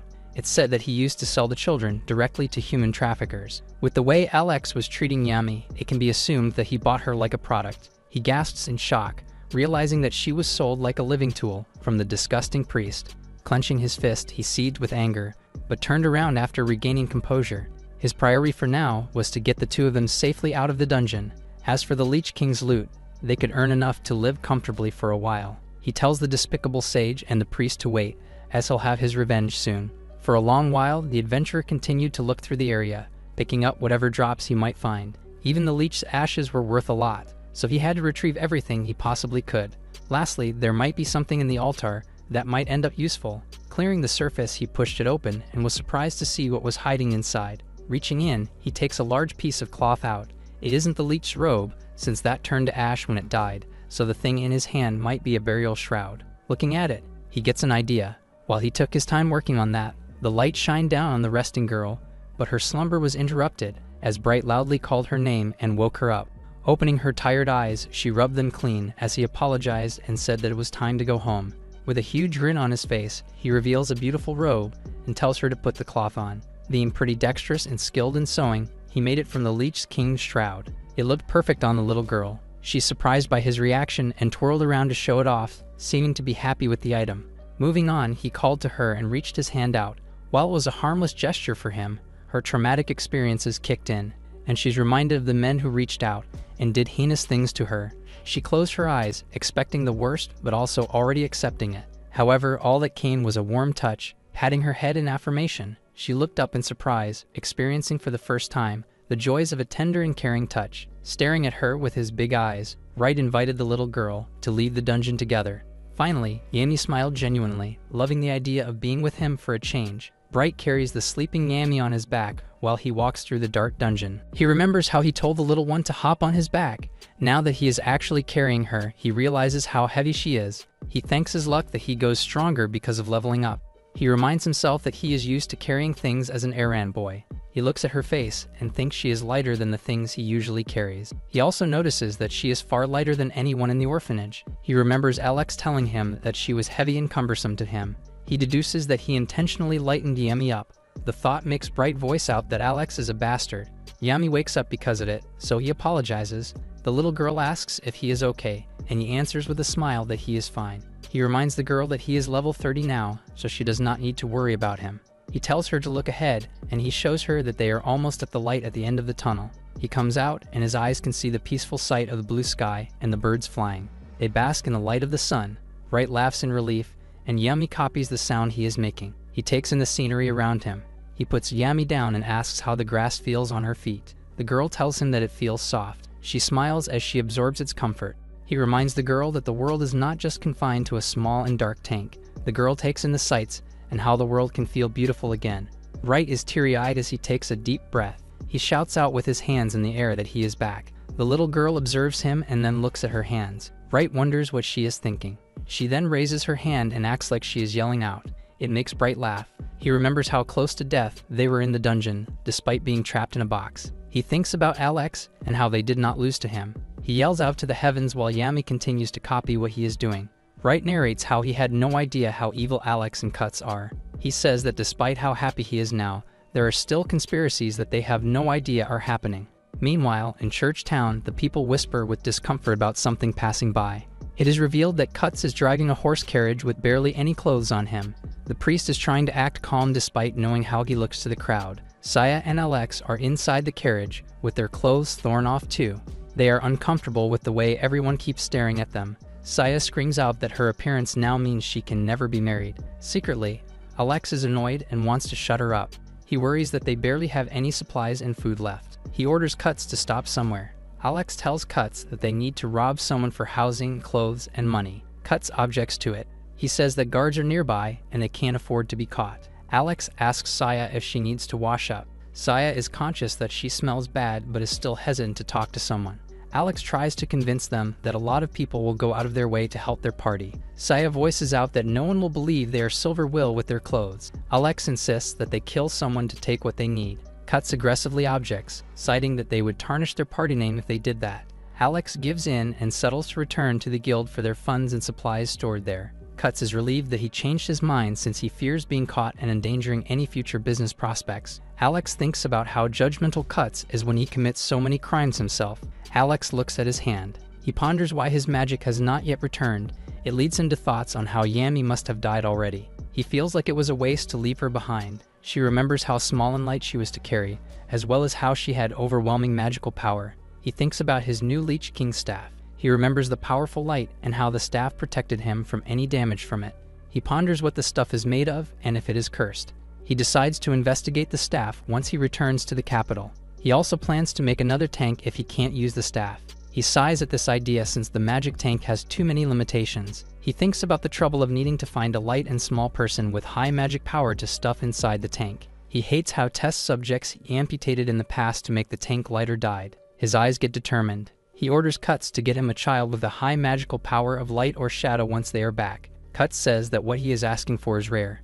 Alex orders him to check all his connections for it. Cuts answers that he understands and will do it. Alex thinks about how orphans with light or shadow attributes do not sell well as slaves, how children with shadow attributes are usually discarded quickly. He recounts Bright and how it was a marvel for a light attribute such as himself to stay in an orphanage for so long without being cast out. He makes an evil sneer as he pats himself on the back for doing them a favor by using trash like them. He remembers how he first bought Yami. He remembers how happy the little girl was to meet him. When he put the girl up in a prison cell, he watched as the girl's face turned to disbelief and despair. How she cried when she was given little and unappealing food. How he stomped on her head. He remembers how he loved her expression when he shoved her in the tank. How she cried so much. He grips his staff and laughs at how he will remember her suffering forever. Saya looks disturbed as she watches Alex laugh. He goes on to think about how nothing can compare to the thrill of trampling on someone's victory. He continues laughing as the others try not to say anything about it. He thinks about how he overcame the humiliation of receiving the null attribute. He thinks it justifies him getting revenge on the world and doing as he pleases. Meanwhile, Bright and Yami are still in the forest. Bright spots a nearby stream. He calls on Yami and asks for one request from her. Bright shows Yami the spring nearby and asks that they wash up. He asks if she understands, so she nods up and down. He rings her near the water and gives her soap. The guy goes to the other side of a boulder while he waits for her to get cleaned up. While he waits, he inspects all the food the others left behind. He asks Yami if she is done taking a bath. There is no response, making him worry. He asks permission to take a peek. He is shocked to see that the girl is still wearing her robes on the water and is not doing anything but looking at the soap he gave her. He approaches her and asks why she has not taken off her clothes before going to the water. Yami stays silent and only looks at him with confusion. Bright gets overwhelmed that he needs to teach her more than he thought. He tries to tell her that she needs to take off her clothes. Yami answers that she does not want to, since she thinks that they would be gone the moment she takes them off. Bright observes how innocent she looks. He tries to explain to her that she does not need to worry about it since he will wash them for her. The girl nods that she understands. Bright waits for her to be done taking a bath again. He asks permission to peek to check up on her. She sees that she is still doing nothing on the water but staring at the butterfly near her. He wonders how the girl has survived this long without knowing the concept of even bathing. He reminds himself that Yami spent most of her time in the magic tank. He tries to think of a way to move things forward. He feels uncomfortable helping her wash herself. He convinces himself that he is now the kid's father to ignore the discomfort of what he needs to do. He goes to the water and volunteers to help her wash, albeit without looking at her directly. He tries to convince the girl himself that it is not weird at all for him to do so. After bathing her, Bright helps her wear her robes. She now looks sparkling clean while wearing them. He tells her that they will start traveling again while stopping over for food. He asks if she wants to ride on his back again, but the kid nods disapprovingly. Bright asks that she tell him when she is tired. They walk until sunset. Goblins ambush them from behind the bushes. Bright slays one with his laser. Another continues to jump at him, so he lasers it too. He asks Yami to get behind him. He sees that Yami is not responding and is just standing while goblins surround her. They rush towards her, but she remains still in her spot. Her eyes remain without reaction. A goblin hand nears her face, yet she does not blink or move. Bright catches her and eliminates the goblins near her. After a while, all the goblins are in pieces. Bright asks Yami why she did nothing to protect herself. The little girl only looks at him with confusion.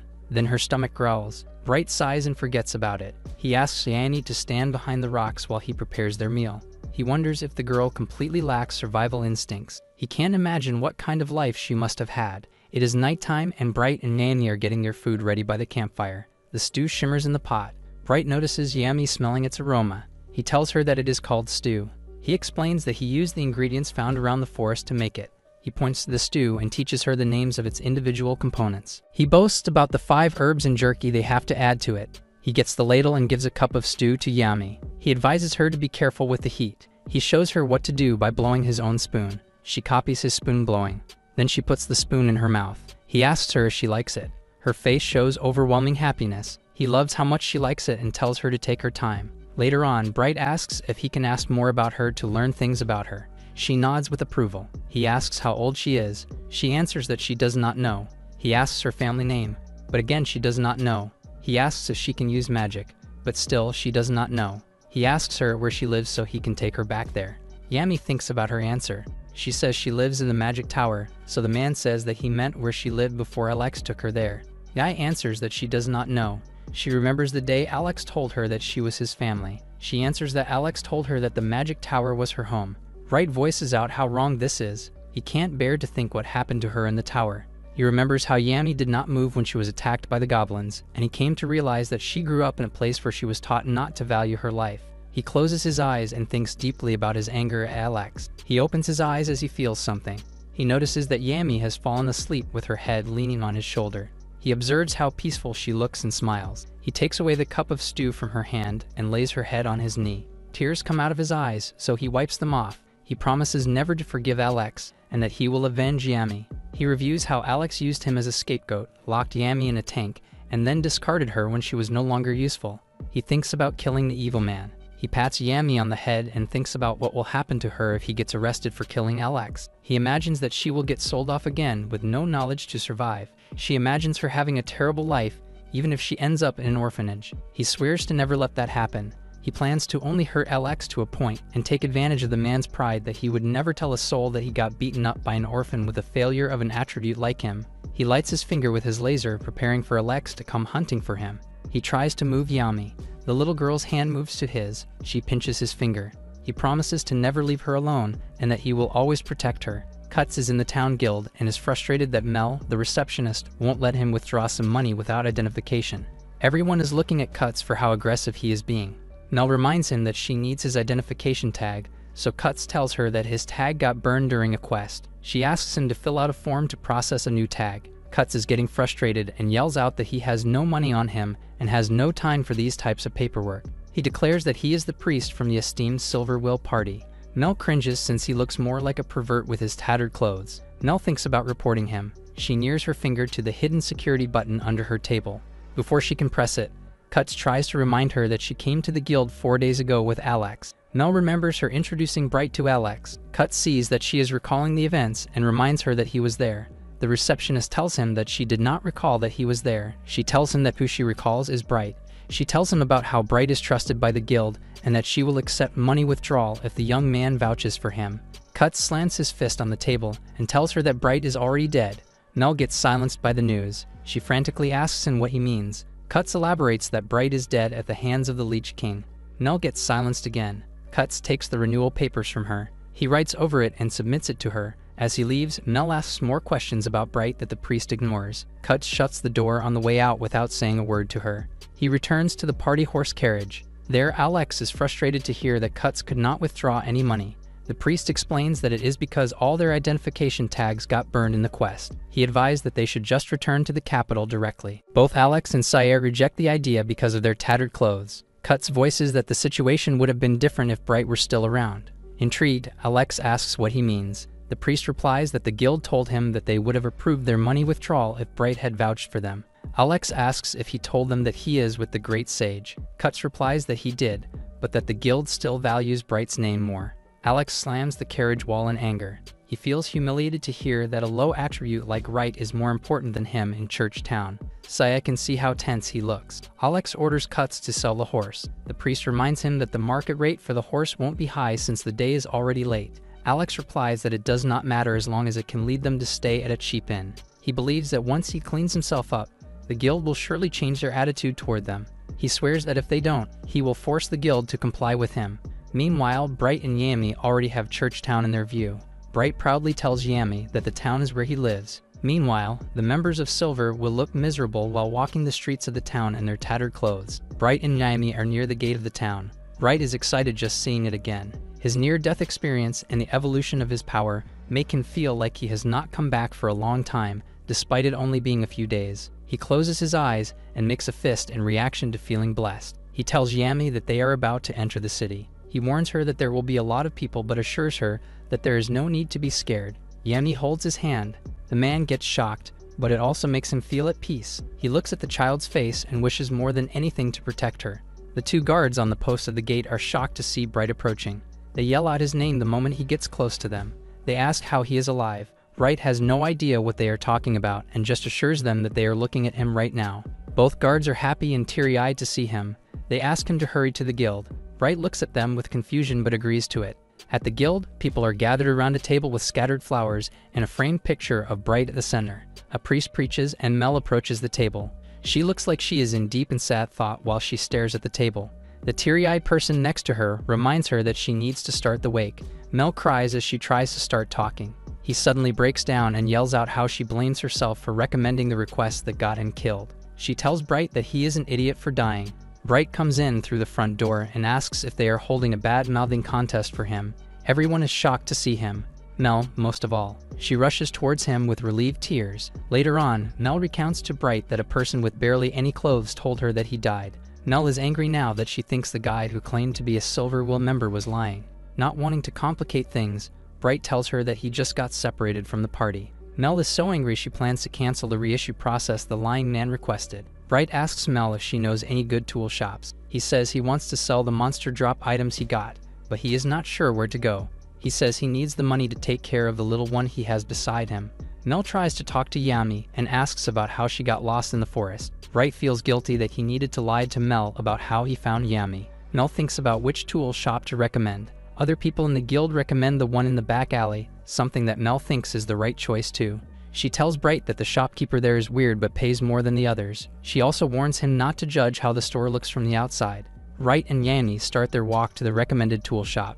Bright tells Yami that they will eat soon after visiting it. He is getting worried about how the alleys keep getting narrower and narrower the more they get near the destination on the map. He is surprised to see that the tool shop looks like a haunted house, with its skulls on top of its door and wooden planks nailed to cover the windows. Now that he sees how creepy the tool shop looks, Bright is hesitant to enter it. He remembers how Mel told him not to worry about its appearance and how others in the guild also vouched for the shop.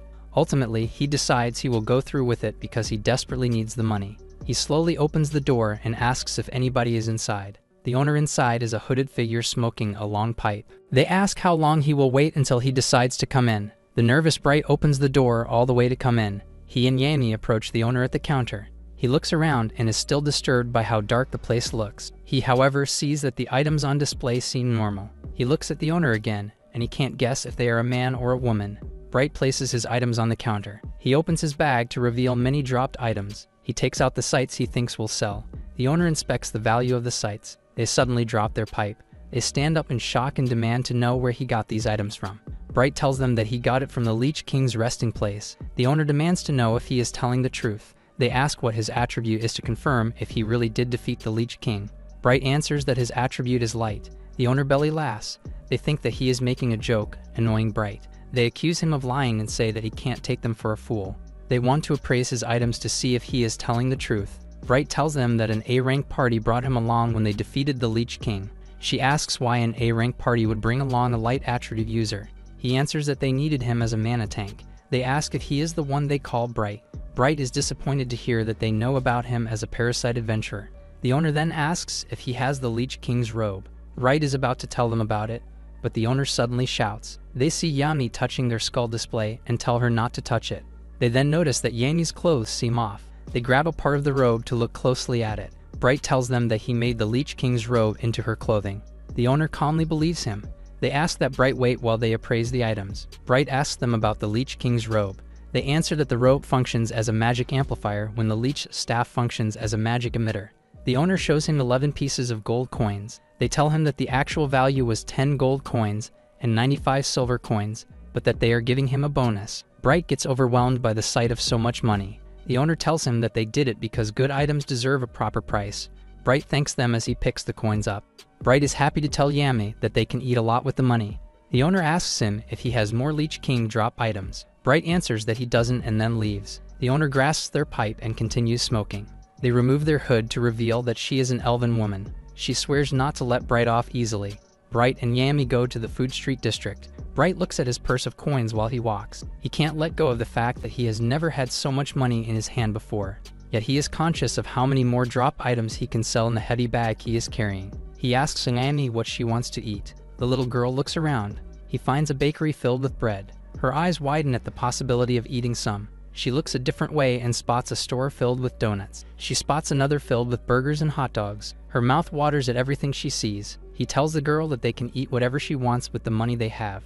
The girl smiles with excitement, and they declare a food binge. They pick up meat crepes and enjoy eating them. They also eat grilled skewers and large quantities of crispy wheat crackers. After all that, they rest up.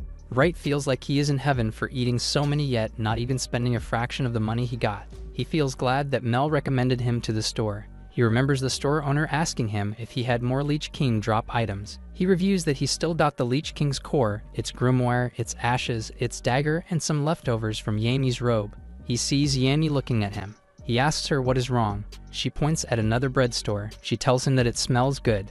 Bright laughs. He tells her that it is time for round 2. The kid gets excited. Bright looks so happy seeing her happy. Meanwhile, Alex and the Silver Will are at the guild and are complaining that Mel won't give them the money they need. Mel tells them that they need to fill out a form for it. She continues to say that reissuing their ID will take a week and a fee of 1 gold coin. Alex is trying to contain his anger. He asks that she give him a quest to earn the money. Mel replies that they need an ID tag to accept the quest. Alex shouts out that he is Alex, the great sage and the leader of the Silver Will. Mel says that she has heard his friends claim that they are the Silver Will.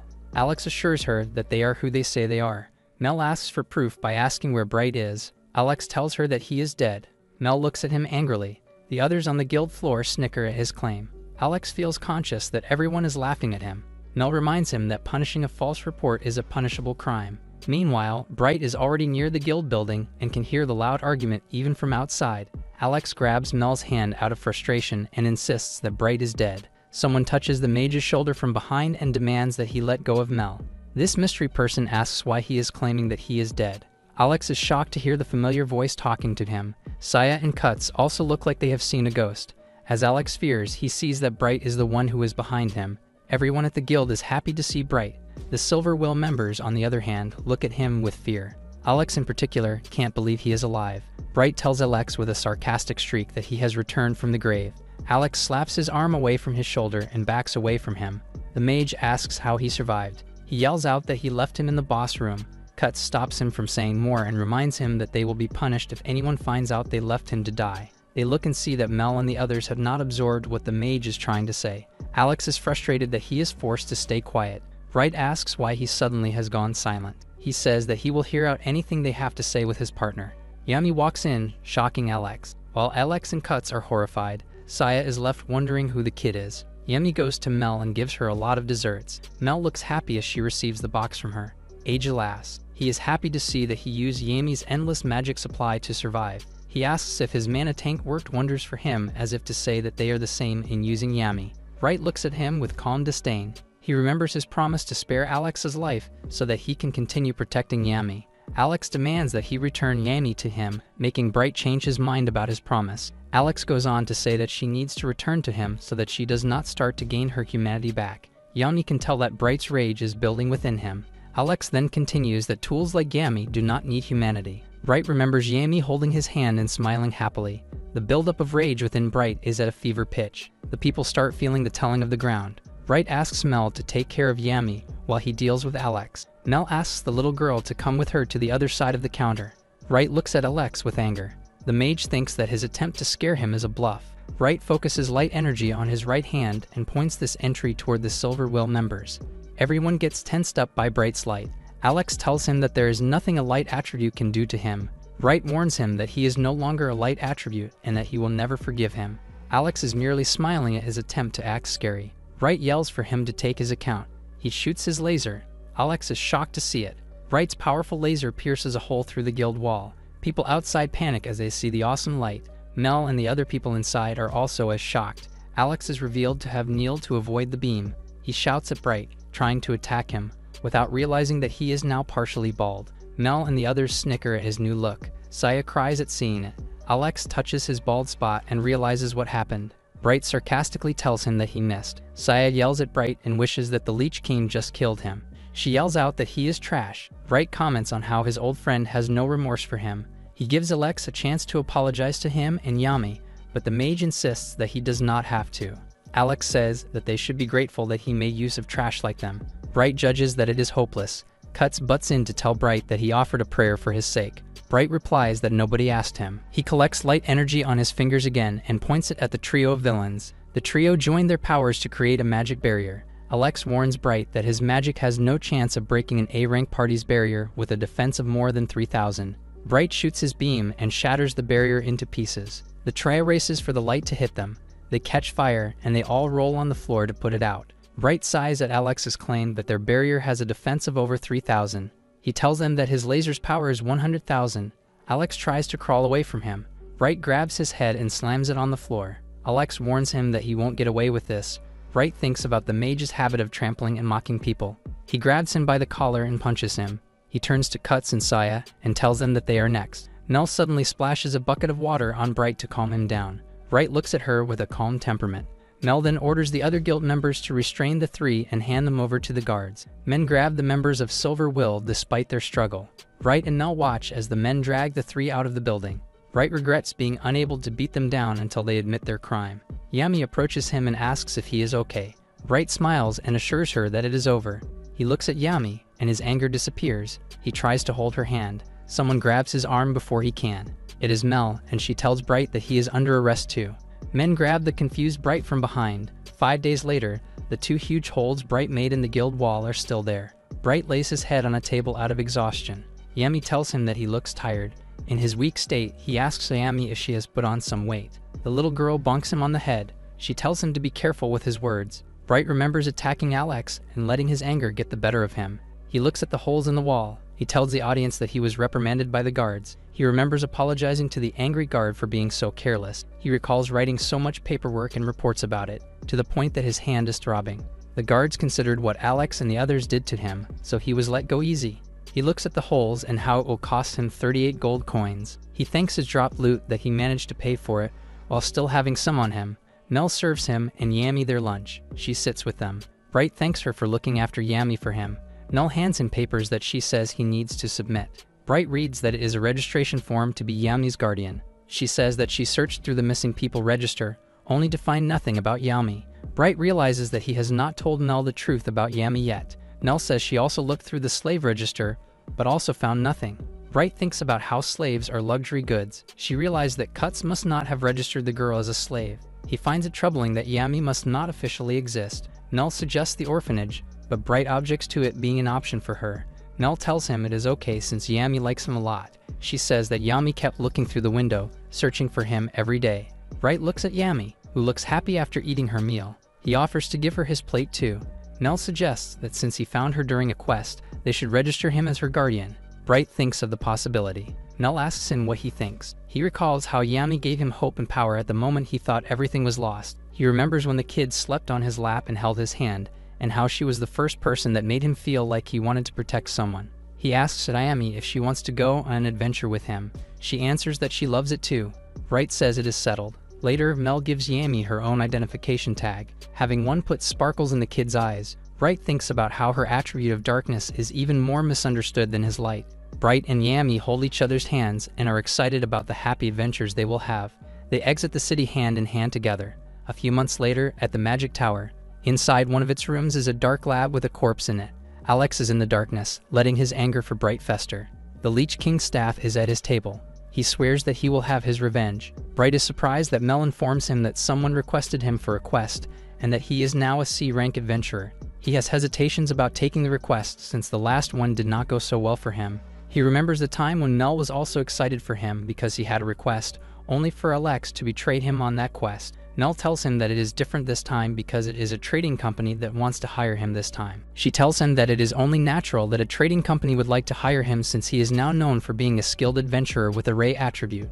Bright thinks about if he wants to accept it and settles with the fact that he will be able to handle anything that goes wrong this time around. Nell confirms that the mission is considered to have a B rank difficulty and that he will be fine as long as Yami is with him. Yami is all excited, telling Bright that everything will be okay. Bright accepts the mission, much to Mel's happiness. Later that night, Bright and Yami are traveling with an army of soldiers bringing horse carriages and wagons full of supplies. Bright sees that he has nothing to do but walk with the soldiers. He asks Yami if he is tired. The little girl nods her head to say she is not. She then says that she is an adventurer. The commander announces that they will set up camp a little further up the road. Bright tells Yami that this means they will eat soon, making the little girl's eyes sparkle. Later, Yami gets to enjoy eating next to the fireplace with Bright. The commander of the group approaches them and comments on the little girl's appetite. He says that he heard of the rumor that Bright is the laser user who brings his child along with him. Bright goes on the defensive and tells him that he is not his daughter but a child he helped out during a quest. The commander sits down and asks to talk. He says that he feels it is important for them to chat since they will be depending on each other in their journey. He asks him what led him to hone his light magic so much. Bright tells him about how disappointed he was to learn that he was a light attribute. He tells him how he did not give up on his dream of being an adventurer no matter how distraught he was. The commander praises him for not giving up and eventually changing his attribute to being a Ray one. Bright feels blessed as he answers that he is right. The commander then asks why he is with a little girl. Bright tells him that she is an adventurer like him, and Yami wholeheartedly agrees. The commander asks for the girl's attribute. She answers that her power is darkness. The commander is intrigued. He admits that this is the first time he has ever heard of an adventurer with darkness and light attributes. Bright reminisces about how the world does not value those with attributes like theirs. The commander asks what kind of spell a darkness user can do. Bright says he does not know, so the commander questions why he doesn't if they are a party. Bright answers that Yami has been through a lot, so he does not wish to let Yami do anything she does not want to. The commander says that as long as the rumor that he is a laser user is true, he does not see any problems coming their way. He informs Bright that a lot of his men are having doubts that he is truly a laser user. The commander says good night and asks that they rest well. He informs them that the guards will stay on guard for the night. He tells these guards to stay sharp. Bright is still by the fire and is thinking about how people will always have doubts about him because of his light attribute. A guard touches him on his shoulder while approaching him from behind. This guard tells him that he was there at the guild when he used his laser and just wants him to know that he knows they can rely on him. Bright looks surprised. The guard says goodbye and runs off. Bright becomes at ease and laughs. Later that night, Yami and Bright go to sleep. Meanwhile, the guard who knows Bright is standing on patrol. He hears something by the bushes and gets near it to investigate. Without warning, he is attacked. The dozens of guards on patrol panic as they see that multiple figures in the dark are surrounding them. Upon closer look, they see that they are a herd of ogres. Screams are heard throughout the battlefield. Bright wakes up from all the noise. He looks around and sees that the soldiers are battling ogres. He frantically tries to wake up Yami, but the girl would not be awakened. Bright sees that he must have been tired from all the walking. He picks up Yami and takes her to the bushes. He begs for the sleeping little girl to not move from her spot. Then he runs off to join the fight. He stops as he sees a head on the ground. He realizes it is the same guard who trusts that he would be reliable on the mission. The ogres slice off the camp to put everyone in darkness. The commander realizes that it was the plan all along. Bright runs on top of a rocky hill and remembers how the guard who died expected big things from him. He grinds his teeth as he feels guilty and did not end up protecting him. He unleashes an orb of light while promising to avenge the person's death. He warns everyone to close their eyes. He unleashes the orb of light into the sky. Once in the sky, it explodes into a bigger source of light. Ogres and soldiers alike can't look at it directly. Everyone is amazed at how he has turned night into day. Bright then shoots lasers at every ogre near him. The guards realize that the rumors of his power have been true all along. Ogres jump towards Bright. They soon fell from his laser attack. His aggressive attacks on the ogres encourage the soldiers to be more aggressive in charging the enemies. Soldiers and ogres fight throughout large areas of the battlefield. Bright points his laser-charged finger in one direction. He sees one ogre but can't shoot it because a soldier is battling it. He fears that if he fires, soldiers will be hit too. He turns off the energy. Seeing that he can't shoot from high up, he jumps down to the ground. He bends over to aim from below. He shoots up to the ogre's face. The laser is so powerful that it reaches the sky after obliterating ogre faces. He is frustrated that he is wasting energy while crawling on the ground, but knows this is the only way he can aim without hitting his fellow companions. He realizes the disadvantage of his inability to weaken his laser below 100,000 power. An ogre sees him, but he shoots it. He complains about how his laser is too strong and is unable to find an answer to what he should do about it. The battle between the soldiers and ogres goes on. Bright looks at his hand. He feels useless in the middle of a messy battlefield where he can't aim freely. The commander approaches him and asks if he is hurt. He answers that he is okay and that he will be alert. The commander says he is suspicious of how ogres thought of destroying their light sources when they are not usually known to be intelligent creatures. They seem to be an organized unit to him. He fears that a named one is nearby commanding the ogres. Bright protests the possibility since named ones do not appear in B-ranked missions. They suddenly hear a boom. A creature appears and roars loudly. They see it is an ogre over 5 meters tall. The commander recognizes him as the one known as the Valley Keeper. He questions why he has shown up in a B-ranked quest. Bright aims his laser and fires at its head. The keeper dodges by crouching. The monster then moves on all fours, making it impossible to hit him without hitting the soldiers. He wonders if the keeper's aim is to go after him so it can get rid of his laser quickly. Bright informs the commander that he will take down the keeper. The commander wants him to take some of his soldiers with him, but Bright says he needs to fight it alone because he can't fight properly while worrying about others who might get hit by his laser. He runs off alone from everyone. The keeper follows him. Bright is glad to see that he manages to distance the creature from the camp. He sees that he has gone far enough and turns to face the creature. Tree trunks suddenly get thrown at him like they are meteors. He manages to avoid every last one as they and he marvels at the keeper's throwing strength. He readies light from his fingers. The keeper gets ready for it by grabbing as many tree trunks as he can. He then throws it all towards Bright. There are so many trees in his way that he can't see the ogre. He aims at where he expects the ogre to be. He shoots, destroying many of the trees. He sees that the ogre was not behind them. The keeper appears a meter behind Bright. He fires at it. The ogre dodges. He fires multiple lasers, but it dodges them all. He realizes that the ogre is trying to stay away from the fixed trajectory of the laser. He sees that the ogre is smart enough to figure out his laser's weakness. Bright sees that the keeper will keep on dodging and backing away from him until he reaches his limit. He respects the creature's battle instincts. He remembers the bad feeling he got when he received the request, and how it turned out he was right to feel it. He senses that he is in the presence of an AA rank monster. He is feeling conscious that the light he brought to the battlefield will disappear soon and leave the soldiers defenseless in the dark. He fears the most that his magic is about to reach its limit. The keeper keeps smiling, as if confident at its victory. He feels like he has no choice but to continue on. Bright smiles as he swears to show his enemy a laser attack it has not seen before.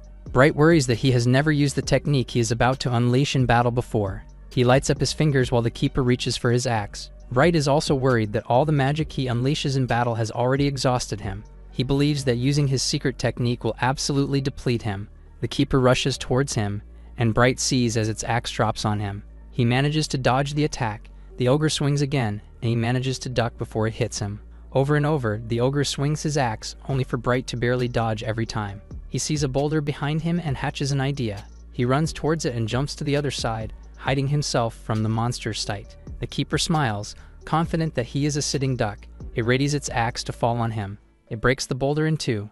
Bright comes out from the bushes from the right side of the keeper. He tells the creature that he counted on how proud he was of its strength to hit the rock no matter what. He fires his laser. The keeper makes a big smile, then dodges the beam. He suddenly realizes that there is a second beam heading in the direction he dodged. Bright declares that victory is his. The second beam hits the ogre and pierces through its body until it passes through it. Bright tells the monster that it did not see coming that he can shoot with 2 hands. The detached heavy head of the keeper lands on the ground. Bright goes to his knees. He tries to catch his breath. He shouts to the heavens that he is glad his plan worked out. He remembers how he had the idea of also fire from his left hand before they went on the quest. He practiced with his left hand, but he had a hard time controlling his magic with 2 hands to work before. Once he managed to fire with his left hand, his aim was still off by 50%. He once tried to hit a rock, but hit the tree beside it instead. Now he feels relieved that he practiced shooting before he tried it in battle. He thinks about how he would have used it earlier if he knew from the start that a named one like the keeper would appear. He hears the soldiers shouting. He sees from the distance that they are celebrating victory. He looks at the sky and sees that the light of the morning has started. The commander sees him and asks if he is okay. Bright shows him that he dragged along the giant head of the keeper. The commander permits him to put it on the wagon. The soldiers think that the ogres vanished because Bright defeated the keeper. The commander thanks him on behalf of his squad. He calls him the Warrior of Light. The commander puts the soldiers to work in gathering the supplies that got scattered while in the chaos. Bright says he needs to go check up on Yami. He runs towards the bushes he left her at. He sees the spot with the rock he knows he put her in. He goes closer, but he sees that only the blanket remains. He is horrified to see that she is gone. Bright touches the blanket and feels that it is cold. He remembers asking Yami to stay in one spot. He gets into an internal panic, not knowing what to do. He yells at the soldiers, asking if they have seen a little girl. They were too busy battling the ogres to notice anyone. Bright is left speechless. The commander asks him what's wrong. He tells Bright that he did not see Yami while he was too busy gathering the name tags of the dead. Bright then suddenly runs off in a hurry. He starts screaming Yami's name. The commander orders his men to continue getting ready for departure and tells them that he will go after Bright. Meanwhile, Yami is still running around. He blames himself for bringing her along to the quest. He remembers leaving Yami in the lodge a few times while he was going out on a quest. Every time he went home to her, he saw the little girl unmoving and curled up. He saw how sad her eyes looked. It reminded him of when he was a child and had the same look of sadness. Bright hears the commander calling his name. The commander shows him the spot where he saw Yami's robe on the floor. He tells Bright that her robe is too far from the camp. He inspects that while there are no blood traces, there are ogre footprints. Bright shivers at the thought of her being kidnapped by them. He tears up at the memory of Yami's smile. His knees fall to the ground. The commander tries to ease his pain by saying that there is still hope that she is still alive. He continues to say that ogres are known to preserve their victims before eating them. Bright declares that he will go to the ogre's den. The commander warns him that they need to depart soon or else he will break the contract. Bright gives him a bag of money. He asks the commander to take it and return it to the trading company. Bright then runs off, despite the commander's protest. He yells out that Yami is his partner. The commander tosses him a bottle of fluids. Bright realizes that it is a bottle of magic potion. He thanks the commander and then drinks it. He then runs again. He promises Yami that he will come after her. He thinks about the darkness under the little girl's eyes. He remembers seeing the same every time he looks in the mirror. He knows it is the look of a person who was told by the world he has no reason to be alive. He realizes now that Yami is the only one who knows the pain he went through.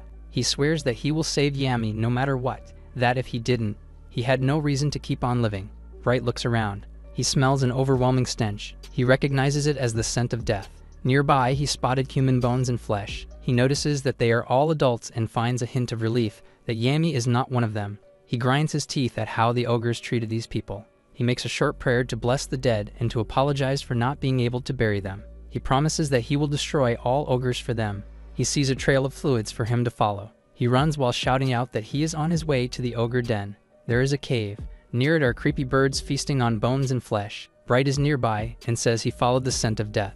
He wonders if the cave is the ogre's den. He sees an ogre with a huge bag over its shoulder come out of the cave. It drops the bag's contents of bones and body parts like they're trash. The ogre then enters again. Bright sneaks towards the pile of bones. He sees that one of its contents is an arm of a soldier. It disgusts him that this means they are eating the humans that they have been kidnapping. He fears that they might have already gotten to Yami. He closes his eyes and tries not to think about it. He tells himself that she is still alive and that he is going to save her. He nears the cave entrance. He sees a hint of light deep inside. He enters the cave and moves slowly to avoid making a noise. He reminds himself that just one bottle of magic potion is not enough to restore all of his magic power. He reaches an area filled with ogres. He also sees a man screaming for someone to save him. The ogres slice him up.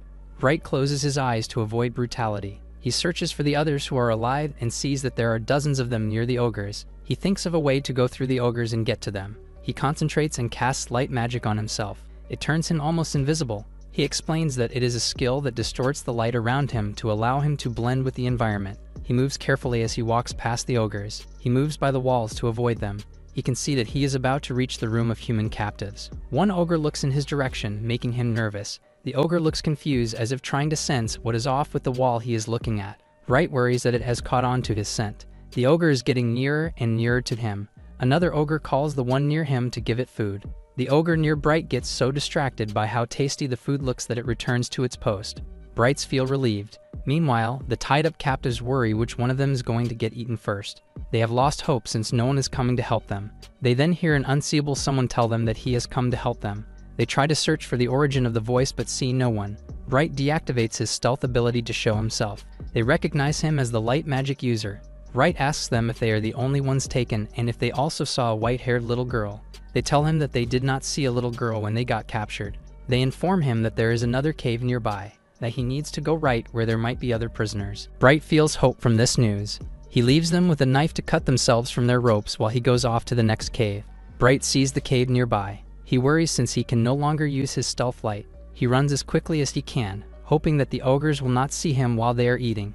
He reaches the other cave without the ogres noticing him. He is disappointed to see that there is nothing but darkness. He then realizes that an ogre manages to sneak up on him. The ogre attacks Bright with its axe. He knows its weapon will touch him before he is able to use his laser. He remembers the first time he met Yami and all the other times they spent time together. He apologizes for being unable to save her. A voice inside the dark corner of the cave summons dark magic. Black smoke-like energy covers the ogre's face and distracts it. It is so busy trying to get the smoke off it that it drops its axe. The creature is moving so frantically that it hits itself against the wall and incapacitates itself. Bright recognizes the voice and runs towards the dark part of the cave. He passes through the thick darkness and embraces Yami with all his heart. Tears stream down from his eyes as he continues to hug her. He keeps saying that she is alive over and over in his mind. Bright then notices that other people are also behind Yami. He realizes that they are soldiers from the trading company. They tell him that Yami hid them with her darkness power and that she kept telling them that he would come to save her. Yami smiles at Bright and tells him that she was right. Bright feels happy to know that she believed in him and protected the others while she waited for him. The people also report that Yai managed to escape her ropes and release them from theirs. Bright thinks of a plan to escape with so many people. He has an epiphany. He asks Yami what other abilities he can use. Later, Bright asks Yami to climb on his back. The little girl jumps and gets carried. Bright then tells the others about the plan to run. They all nod in approval. Bright exits the darkness with Yam. The ogres see them. He yells at the ogres and tells them to go after him. While the ogres are distracted by them, the others run towards the exit. Yami casts a spell that blinds the other survivors with black smoke over their eyes. Yami then summons light from his hands. He scatters it like a flashbang, filling the area with intensely bright light. The retinas of the ogres get burned. The light is so intense that the other humans can see through the darkness over their eyes. Bright yells at everyone to run. All of them run to the exit. Bright and the other continue to run to the light of the outside. Bright worries that it is only a matter of time until the ogres get used to the light and come after them. Yami asks him about his laser. Bright tells her that he can't use it anymore because he has already reached his limit. Meanwhile, the people are already near the exit of the cave. Behind them are multiple eyes in the shadows. Out of the darkness are the ogres, already recovered. Bright tells the others to hurry. He yells out that the plan is to split up and head for the forest. He then realizes that Yami is transferring her magic to him. Bright pleads with her to stop since she also has little magic power left after using darkness for so long to hide the others. He thinks about Alex and refuses to use Yami the same way he did. Yami tells him that they are a party and that it is normal to help a friend. She declares that they are partners. Bright gets teary-eyed at her declaration. He becomes determined to get her help and thanks her, telling her that it is enough. He says they will go back home with everyone alive. The others find relief in reaching the outside world. The worst is not yet over as the ogres are catching up. Bright stops and turns around to face the ogres the moment he reaches the cave exit. The others tell him that he will die if he faces them alone. As Bright points at the ogres with his glowing fingers, he replies that he is not alone. He fires his laser with the highest output possible. The inside of the cave flashes with light. The impact is so powerful that the cave gets demolished like a building. Everyone cheers for their victory. They all thank Bright and chant for him as the warrior of light. They then hear something coming. They face the forest and see hundreds of ogres in front of them. Bright tells everyone to run. He recalls that he and Yami no longer have any magic in them. He tells the exhausted little girl behind him that he will protect her. He promises that he will return home with her.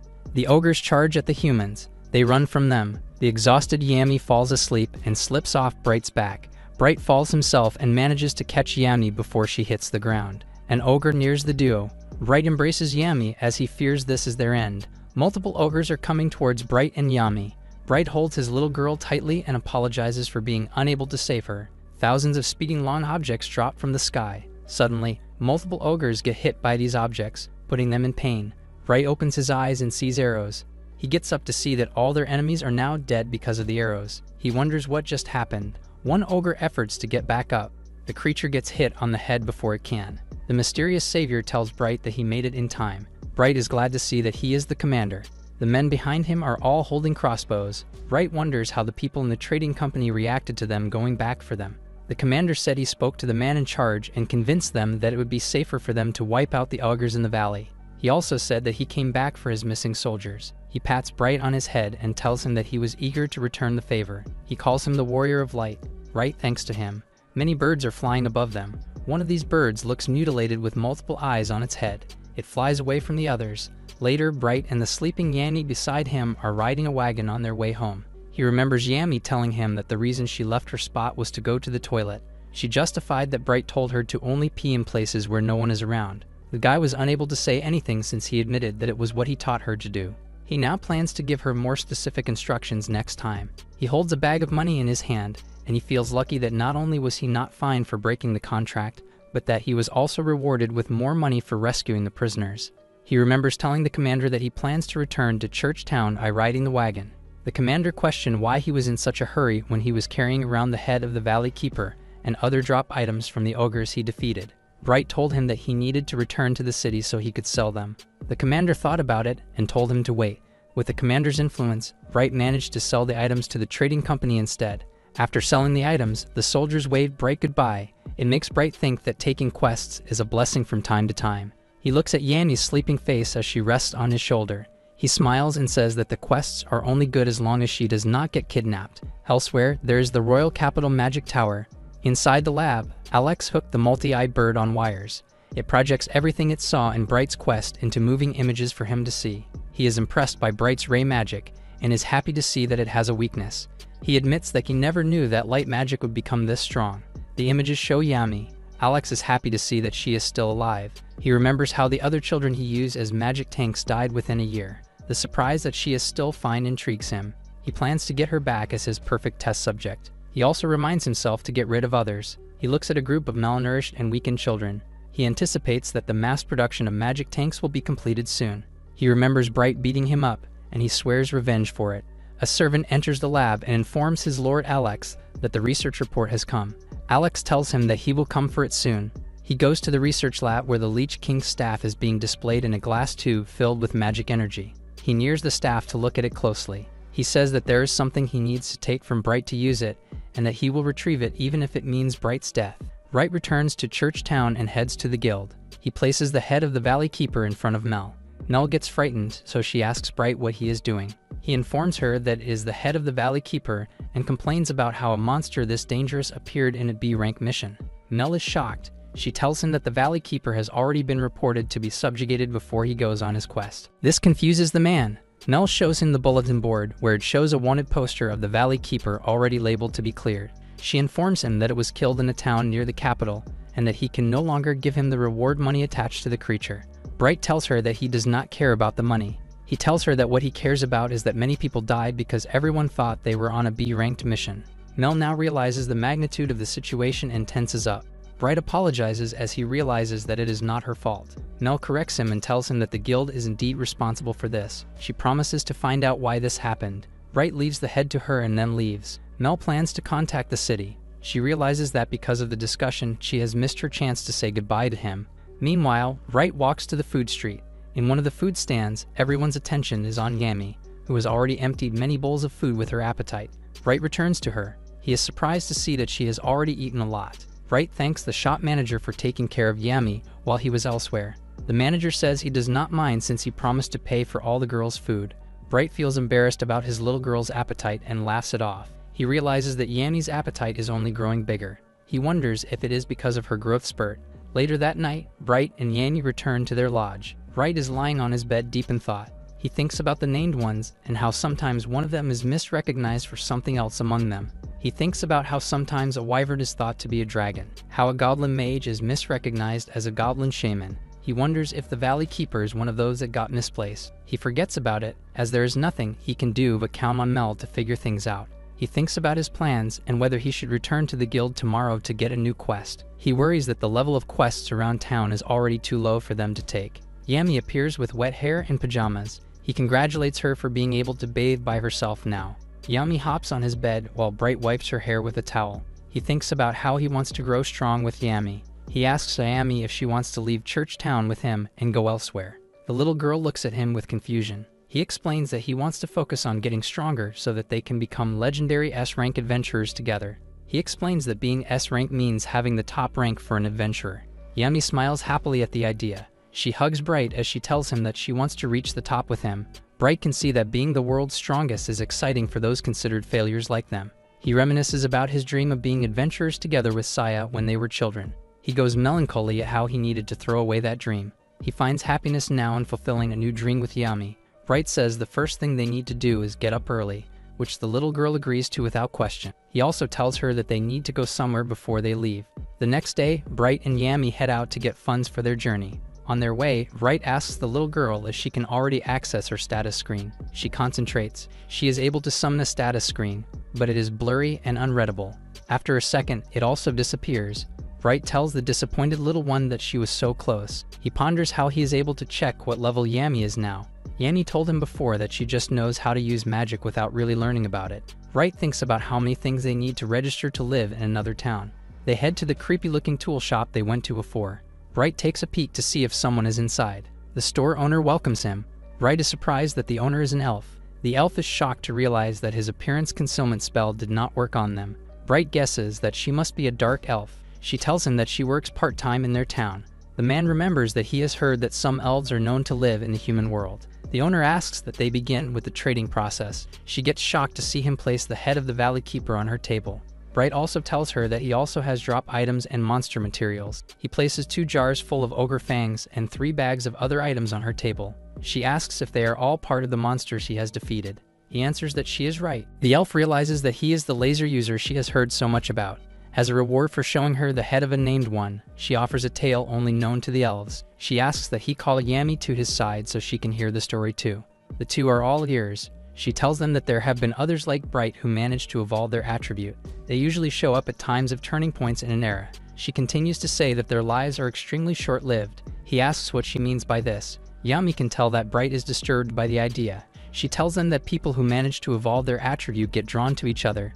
As if it were fate, they always end up killing each other like he and Alex. Bright recalls how Alex managed to turn his null attribute into all attributes. Bright reminds her that he met up with Alex before his power evolved. The elf tells him of her belief that they were called to each other.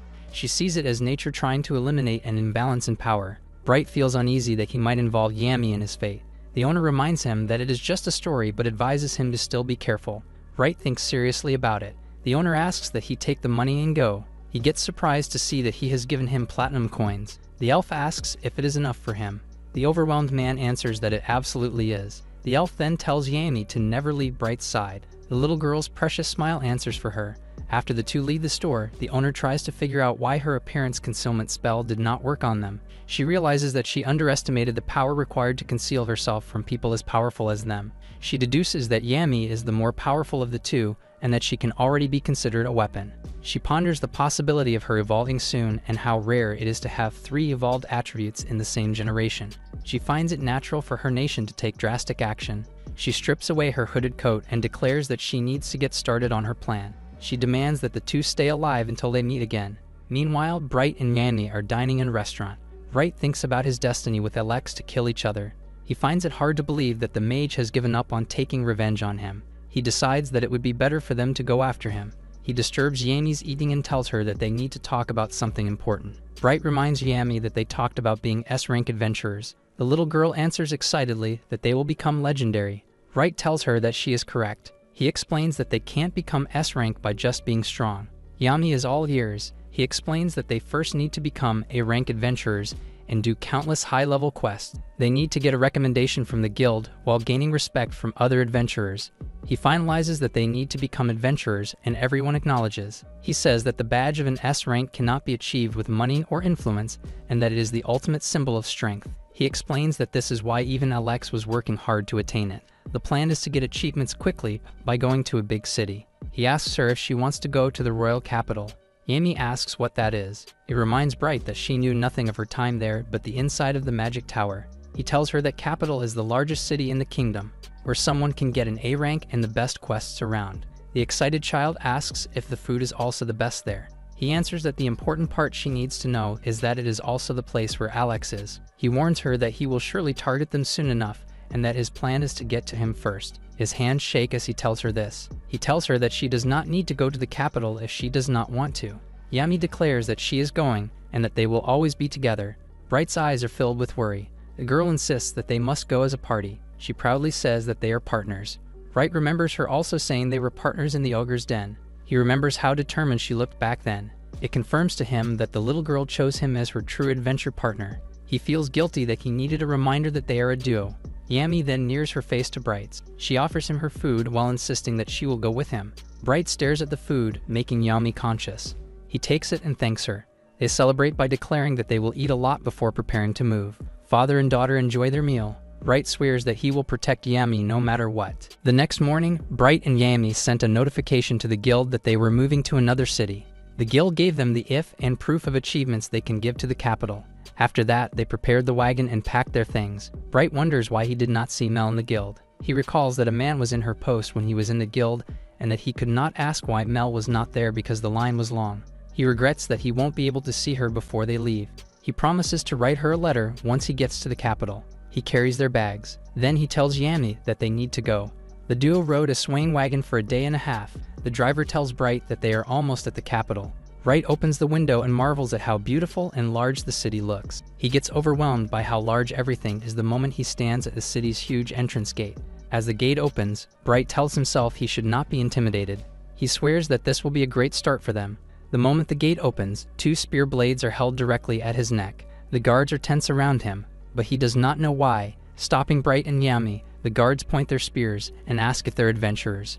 Turning pale from the blades, he says he'll show them their IDs if they just lower their weapons. Pulling away, they realize that the pair must be new there and direct them to the right entrance, where they'll go through an inspection process. Although it's a really long line, they have no choice but to comply. Soon enough, they reach the counter, where their identities as refugee and acting guardian are confirmed. There are no problems with the inspection, so they're instructed to register at the local guild right away. Delighted by the smooth entry, the two headed in, with Yami excited for food. While they agreed to head to the guild first, someone from the line watched silently. The woman at the counter leaves and tells the next person to take her place. She holds a document with Bright and Yami's faces and says she has to report to Alex right away. Meanwhile, the pair of outsiders are mesmerized by the huge buildings. Walking around, the young man says it's undeniably different from their small town. The amount of people is so much greater, and so is the number of paths one can take. Following the map, they round a corner that should lead to the guild. Fortunately, they arrive at the right place, which feels comfortingly familiar despite being different. Cautiously opening the door, Bright slowly peered in while calling to anyone. However, no one there could even hear him, as the sheer number of people made it too loud. Yami's stomach grumbled in hunger, and she was basically begging for food. As he worried between feeding her and registering, a voice called out, asking if they were new. He quickly turned around to answer. A beautiful lady says their counter is deeper inside the building, and offers to guide them there. Relieved, he expresses his gratitude for the help. Introducing herself as Gerda, she shares that she's responsible for adventure quests and looks forward to working with him. She called to a co-worker, announcing her return from her lunch break. To their surprise, Null was there and was told that there are first-timers who need to register. Bright recognizes her first and freezes as he stares at the friend from his hometown. She exchanges pleasantries first, saying he must be from far away, and stops speaking as Yami points to her, loudly calling the receptionist's name. Finally, she screamed in shock and disbelief, realizing just who the newcomers were. Sitting down to get settled, she says she never expected them to come to the capital. The young man smiles in delight, arguing that he could say the same thing about her. Mel was relocated as a liaison member to strengthen ties between the capital and church town. Positioned in between the two guilds, it's called a relocation, but was more of a promotion. While her workload increased, she's still working as a receptionist on top of everything. While they caught up with each other, Yami got her fill of delicious food. Moving on, Mel brings up the topic of the Valley Keeper. Reminded of the incident, he asks if they were able to figure anything out. She tried to dig deeper in the capital, but things started getting rather vague in the middle.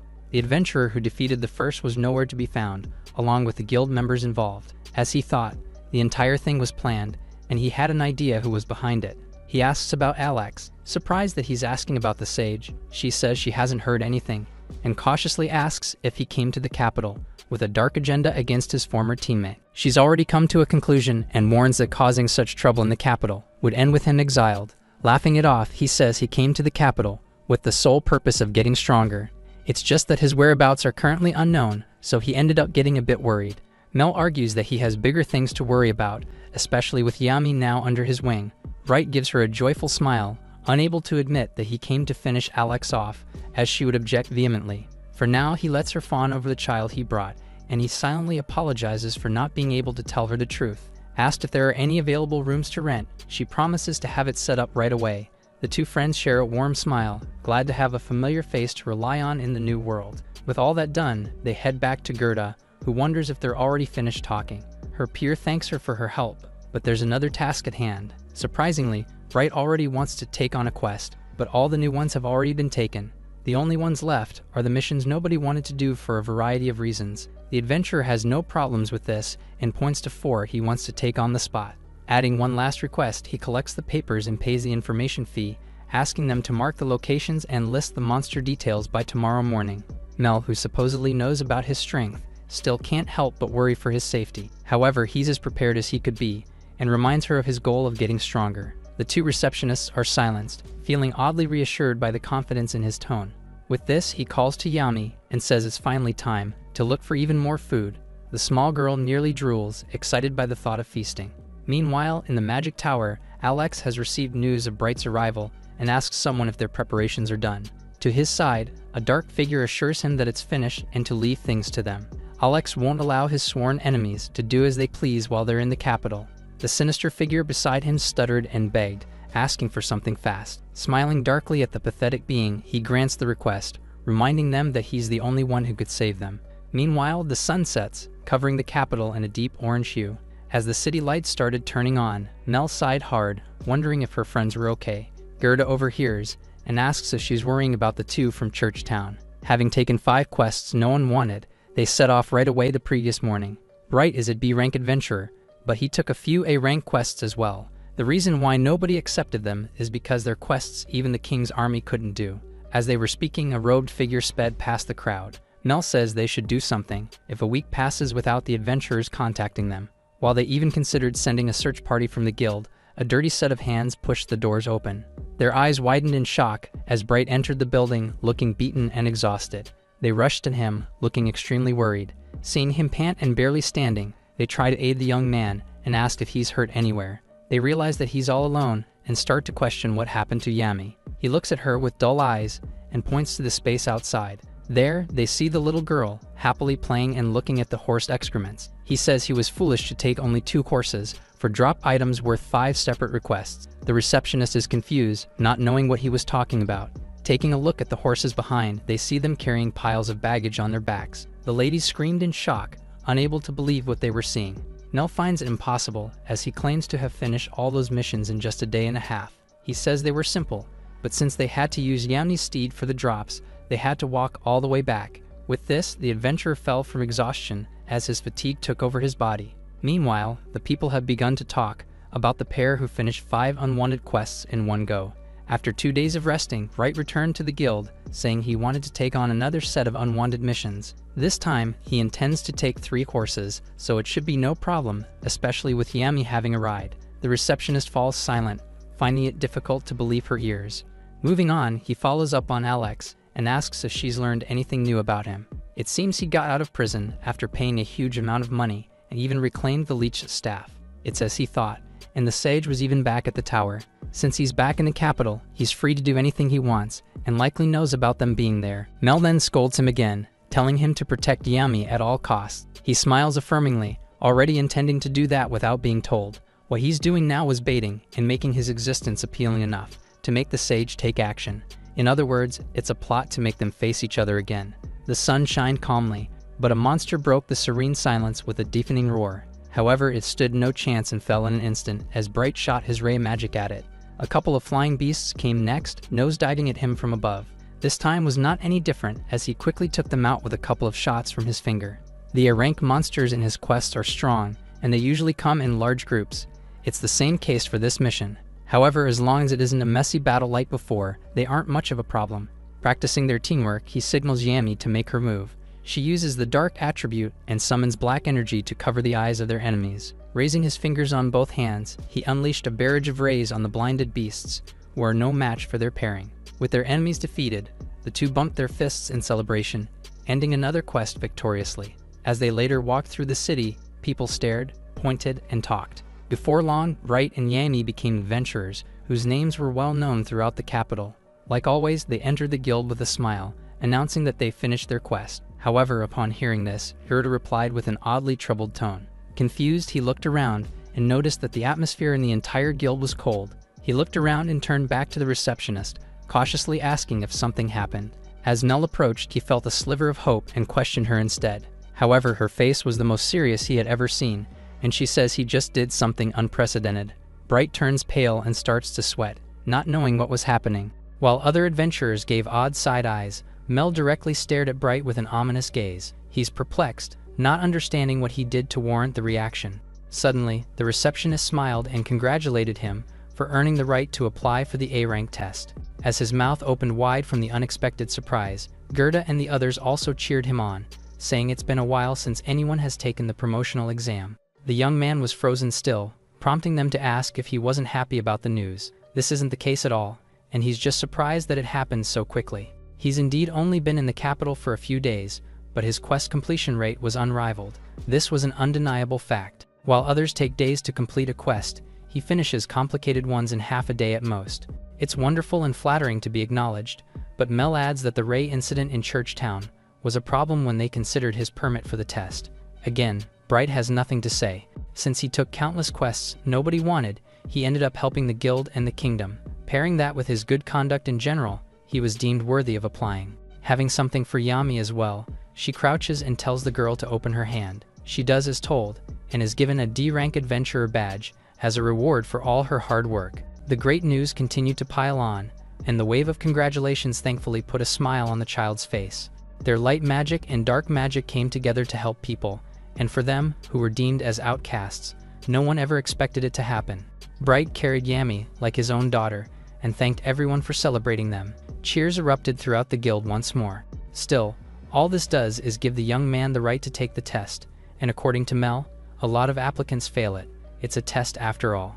Deep in the night, he looked up at the little girl on the other bed, sleeping so soundly and peacefully. The test was scheduled for a month later, which was unexpectedly far off in the future. There's no way around it, as preparations take time, including finding an A-rank supervisor. With the mention of an A-ranker, he thinks about their numerous perks, which is why the requirements for promotion are so strict. The news that he has the right to rank up will probably spread by tomorrow. In fact, Alex probably knows about it already, and with that in mind, Bright can only wonder what he's going to do this time around. The light mage opens his status, and the familiar golden window pops up. His level was much higher than before, and he should be able to handle the test no matter what. Regardless of what happens, he's determined to protect their future. In the Magic Tower, Alex screamed angrily upon hearing the news. To him, it was ridiculous for someone like Bright to take the A-rank test. His party members reluctantly confirm it, unable to meet his eyes. It hasn't even been that long since he ranked up to B, but was now up for promotion. There are less than 10 of them in the kingdom, and the trashy teammate was about to join. In short, the two of them were about to stand on the same level. The ridiculous thought makes him cackle out loud. If that happens, then his rank would be comparable to filth. He was planning to capture the boy and find out where the robe was, but things have changed. Cuts and Saya confirm that the preparations are already done, and they're told to get ready to kill their former teammate. A month later, Bright returns to the guild, where Mel proudly announces that the promotion exam is ready. The partners eagerly accepted. Their quest is to kill the cockatrice in the Dark Valley, and Yami is allowed to join him. The two looked at each other warmly. There's no time limit, nor are there equipment restrictions. As they're told that there's one more companion, they feel an ominous presence from behind. Bright instinctively turned upon sensing the ominous vibe. An eerie stranger appeared from nowhere, and while Bright quickly turned to face it, he hid behind Yami in surprise. Mel calms him down, saying they're the supervisor for his A-rank test. He's skeptical at first, but the robed and bandaged person was Salazar, another A-ranker. They have many achievements, and the receptionist vouches for their trustworthiness. Her words don't necessarily comfort him right away, but he chokes his suspicion down and greets the proctor politely. This proves to be the wrong move, as he's told that greetings are unnecessary. The adventurer's voice was hoarse, so he couldn't tell if they were a man or a woman. Moving on, Bright just has to check the final details of his quest, prepare, then set off. Smiling and thanking Mel again, he checks the map with the others, sharing that he's already prepared the equipment. He suggests using a horse to go to the Rocky Mountains where the target is. It's fairly far, and with Yami joining, he'd rather not run the entire distance. Told to approach the mission as he pleases, Bright is delighted and says he'll prepare a horse for Salazar as well. The supervisor declines the offer for some reason and says they don't need it anyway. Does this mean that they won't monitor them during the entire quest? He wonders how they'll catch up while they camp near the quest site. Suddenly, Yami walked right up to the mysterious figure, entering their space without any warning. Ignoring her guardian, she blatantly asks Salazar if they're a friend. Her question is met with silence, and Bright promises that she didn't mean it with bad intentions. To his surprise, the seemingly cold adventurer hands the child a lollipop and says they're friends, at least just for this time. The little girl took the candy and brightly thanked her new friend, earning her a warm pat on the head. With this, Bright's worries about their personality are put to rest, and he can finally try his best during the exam. The pair rides their horse and sets off, with Salazar trailing on foot closely behind. In an unexpected turn, the adventurer leapt to the roof of the closest building. The light mage was still wondering how his supervisor was going to catch up to them, but Yami turned her head and called to her friend. Bright is confused at first, so he follows where her finger was pointing and sees the A-ranker running and jumping across the buildings. In fact, they were moving even faster than the horse. The display made it clearer just how amazing A-rank adventurers are. It was definitely a cool and awesome display. By the time the sun was setting, they grouped prepared a camp near the forest. A bountiful and scrumptious stew was cooked over a campfire, and the two partners scooped a ladleful for each other. Bright also handed a bowl over to Salazar and encourages them to join. The stoic adventurer declines as usual, but the mage refused to take no for an answer, even bragging about his cooking skills. They hesitate, but it'd be natural for them to be hungry, especially after running all the way there. Unable to refuse the young man's persistent attempt anymore, Salazar reached out to accept the hot meal and took a slow and steady first bite, their eyes visibly open, surprised over how good the food was. Bright is glad that it's to their liking, and even offers additional servings. Getting comfortable, he praises the adventurer for moving so fast despite not having a horse, and even asks if they're from a warrior class. Not expecting him to make small talk, Salazar wonders if he's even worried about the exam. He admits to feeling tense, but more than that, he's excited about getting closer to reaching his dream. Quietly, the veteran adventurer says that some things are better left as dreams. Waving off Bright's confusion, they encourage the test taker to head to bed, as the cockatrice is strong. He watched Salazar leave, wondering why they, an A-rank adventurer, would say something as ominous as that. Meanwhile, an eerie bird watched him from high above. After continuing their journey, the party soon arrives at the mission site. There are a few places to hide, so Yami is told to stay by the shade for now. With bright eyes, the little girl insists on joining the fight. Bright doesn't dismiss her, and says he'll count on her help when he knows more about the enemy. He then turns to Salazar and asks if he's allowed to defeat the target. With the party, the pair is asked if the girl uses healing magic. He admits that she can use dark magic to support, but also restores his magical power. For now, she's only allowed to use her magical power restoration, else his points be deducted. The applicant didn't expect such rules, but Salazar emphasizes that this is his test, not hers. Bright can't say anything as he knows this is true. He pats Yami's head reassuringly. This is something he must overcome alone, but he'll run to her if he needs mana. Until then, she's instructed to stay where she is. The little girl doesn't respond to this, and instead points to a space behind him, saying there's a bird. He quickly turns to see a huge creature flying towards them. It's the cockatrice. Ducking down, he manages to dodge instinctively, only getting his cape torn. Since he has no choice, he leaves the child in Salazar's care. Bright lets go and leaves to accomplish his mission. The enemy was gone, hidden despite its big body. He needs to somehow draw its attention, but has no idea where it currently is. Just then, a powerful gust of wind came from behind. Turning around, he gets a good look and finally feels the massive size of the creature. It gathers magic into its beak and shoots a petrification beam right at his body. He dodges, and the attack hits a few spots on the ground, immediately turning them to stone. Just a scratch was needed for the petrification to work. Still, the target was huge, so it shouldn't be too hard to hit. Aiming his fingers, he shoots a laser like he always does. The attack hits, but for some reason, bounces off the enormous body in the sky. He doesn't know how or why the beam was reflected. It becomes clearer as he sees a crystal-like area on its chest, indicating its power to harden parts of its own body. His attacks won't pierce through, unless they're a frontal assault with high power. The other two watched from a safe distance, and the supervisor wondered how he was going to get through this. He racks his brains. Since the enemy is huge, he tries something else and shoots another laser. The cockatrice also moved, shrinking the hardened part on its chest. To his surprise, the creature's wings were encased in the hard material. Freely controlling its wing, the enemy uses it to block the laser. Bright's eyes grew wide in worry. The angle of hitting the surface was slanted on purpose, to reduce the power of the attack by half. As expected, an A-rank monster was on a different level. For his A-rank test, he was given an enemy that naturally counters his laser. The monster dove down to attack. It probably can't harden its whole body during battle, so Bright goes for its head while it flies back to the sky. It felt like it was going to hit, but the target quickly moved its head, and with amazing agility, dodged all his lasers perfectly. He can't comprehend how something so huge could move so fast. Things are turning sour and Yami tries to help, but Salazar stops her, saying she needs to stay there for now. The stubborn child throws sand into their eyes. Even if Bright fires a charged shot, hitting it in the sky was not going to be easy. With the supervisor occupied, the little girl was able to step into the battlefield. She called to her partner and tried to use dark magic, but the cockatrice took notice and immediately dove to target her vulnerable self instead. The young man ran to save her, but he wasn't going to make it in time. As Bright and the cockatrice raced to reach Yami, so did Salazar. The beast was inches away from devouring the child whole, and the earth came undone as it crashed into the land. To its surprise, there was nothing caught in its talons. The A-rank adventurer had made it in time to whisk the stubborn child away. On the other hand, the test taker was nowhere to be found. For some reason, the cockatrice suddenly screeched in pain, and Yami desperately called out to Bright. He had driven a dagger deep into its body, and mounted its back while holding on to its handle. The monster panicked and ran around to shake him off, but he held on tight, even when it flew high into the sky.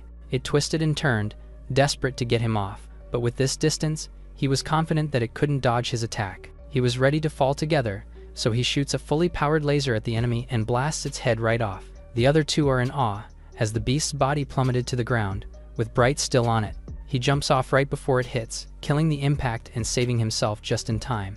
The test taker breathes hard, certain that he accomplished the mission. Salazar calls him out for being too naive.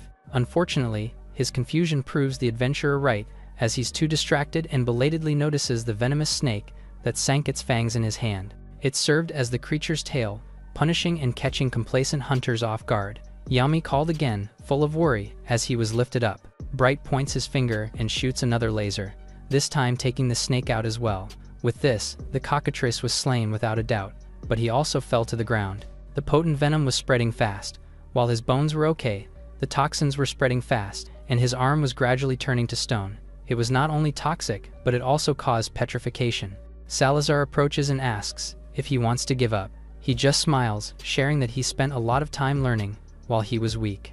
It's a confusing statement at first, but he then called to Yami and asked her to take a white sack from the bag. Ready and eager to help, she ran off to obey orders. Meanwhile, Bright had to drink the squeezed juice of a moonlight flower. He fishes around his pockets and takes a bottle out. Seeing him empty the contents into his mouth, Salazar asks when he prepared all that.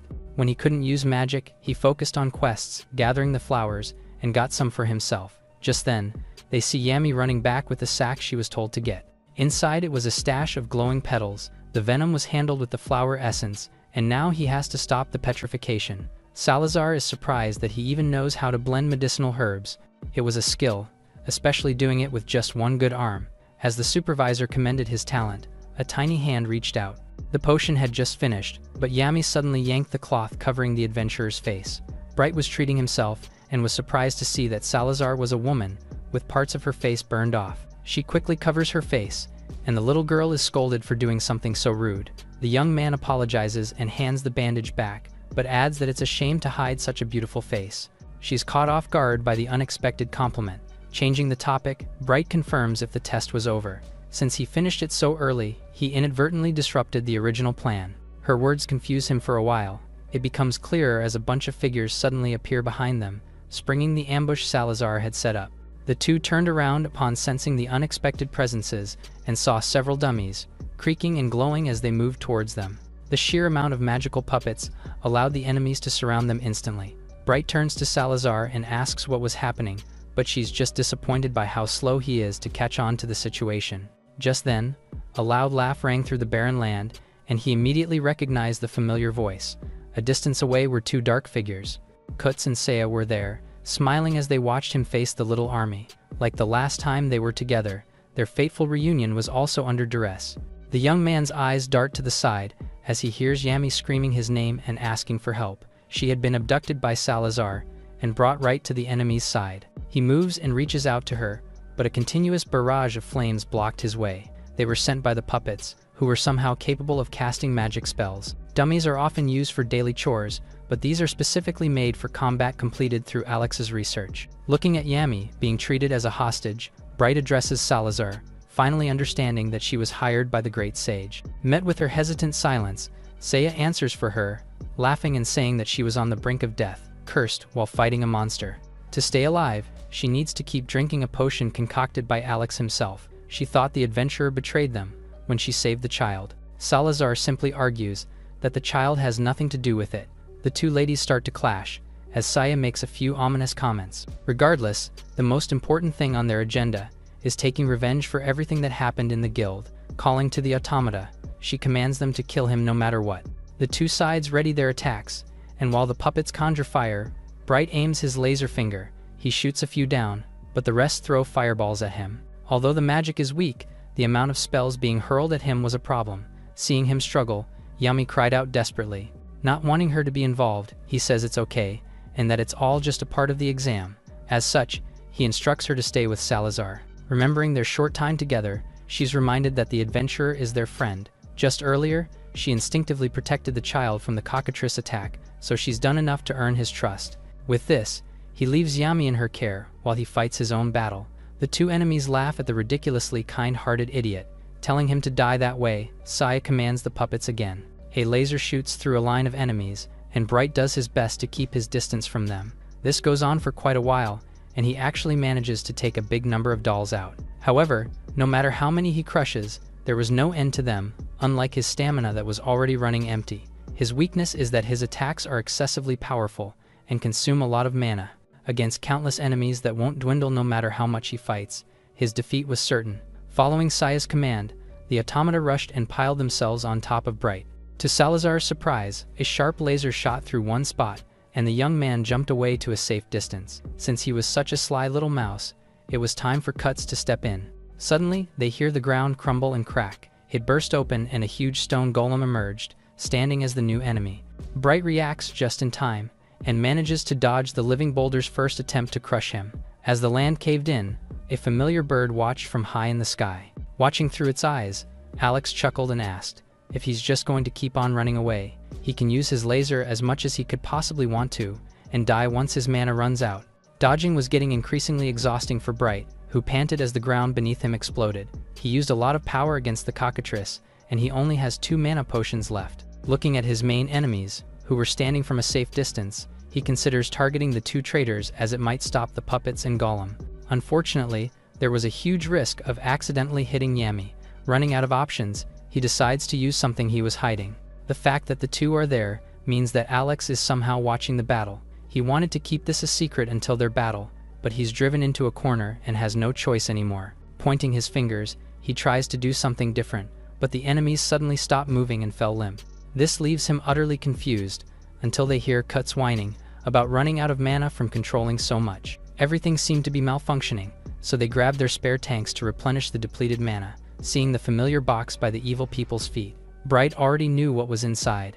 Like Yami, they also had the right to laugh freely and live as they wished, but they're mass-produced and treated like objects. Furious over how they dared to commit such crimes, the light mage dashed in while they were still vulnerable. Refusing to forgive them, he breaks through the immobilized automata, fueled by the rage bubbling inside him. They start to power up again and grab him, but he's gotten close enough to aim at his enemies. He calls out to Salazar and tells her to run away with Yami. As she hesitates, the ground beneath him shook and erupted again. Before he could fire the laser, Bright found himself lifted into the sky by another golem. It gripped him tightly, nearly crushing his bones and insides in an instant. Saya is given her tank, but it came too late and she was forced to exhaust her mana already. Were kids going to die again? The young man already had an idea of what happened. Kutz complains about the heavy and inconvenient tanks and throws the one in his hands to the ground in frustration. With this, horror struck as it opened up, releasing the trapped child inside. Salazar had no idea this was happening and sees the sight of the drained, tortured, and dead girl on the ground. Her body shook and her voice trembled in disbelief. Saya confirms that she died after exhausting her magical power. Dread set in, but she continues on about how Alex mass-produced the tanks to help them control the automata. She shares that Yami also used to be in one of the tanks, that is until Bright stole her from their party. Now turning to her childhood friend, she blames him for all that's happened, saying he should have just died back in the dungeon.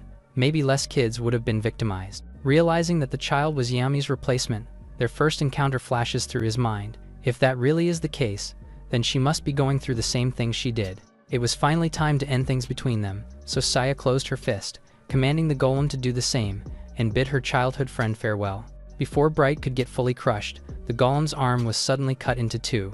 Saya was stunned, not understanding what happened. The slashes continued despite their confusion, and the stone puppet soon fell after being sliced into pieces. Meanwhile, the young man in its grasp was freed, just barely surviving because of his savior. Standing before him was Salazar's valiant figure. Saya questions if the adventurer was actually betraying them, but she says she isn't betraying anyone and argues that she was the one who was fooled. Things like kids dying was not included in their agreement, and she refuses to take part in such atrocious goals, no matter what.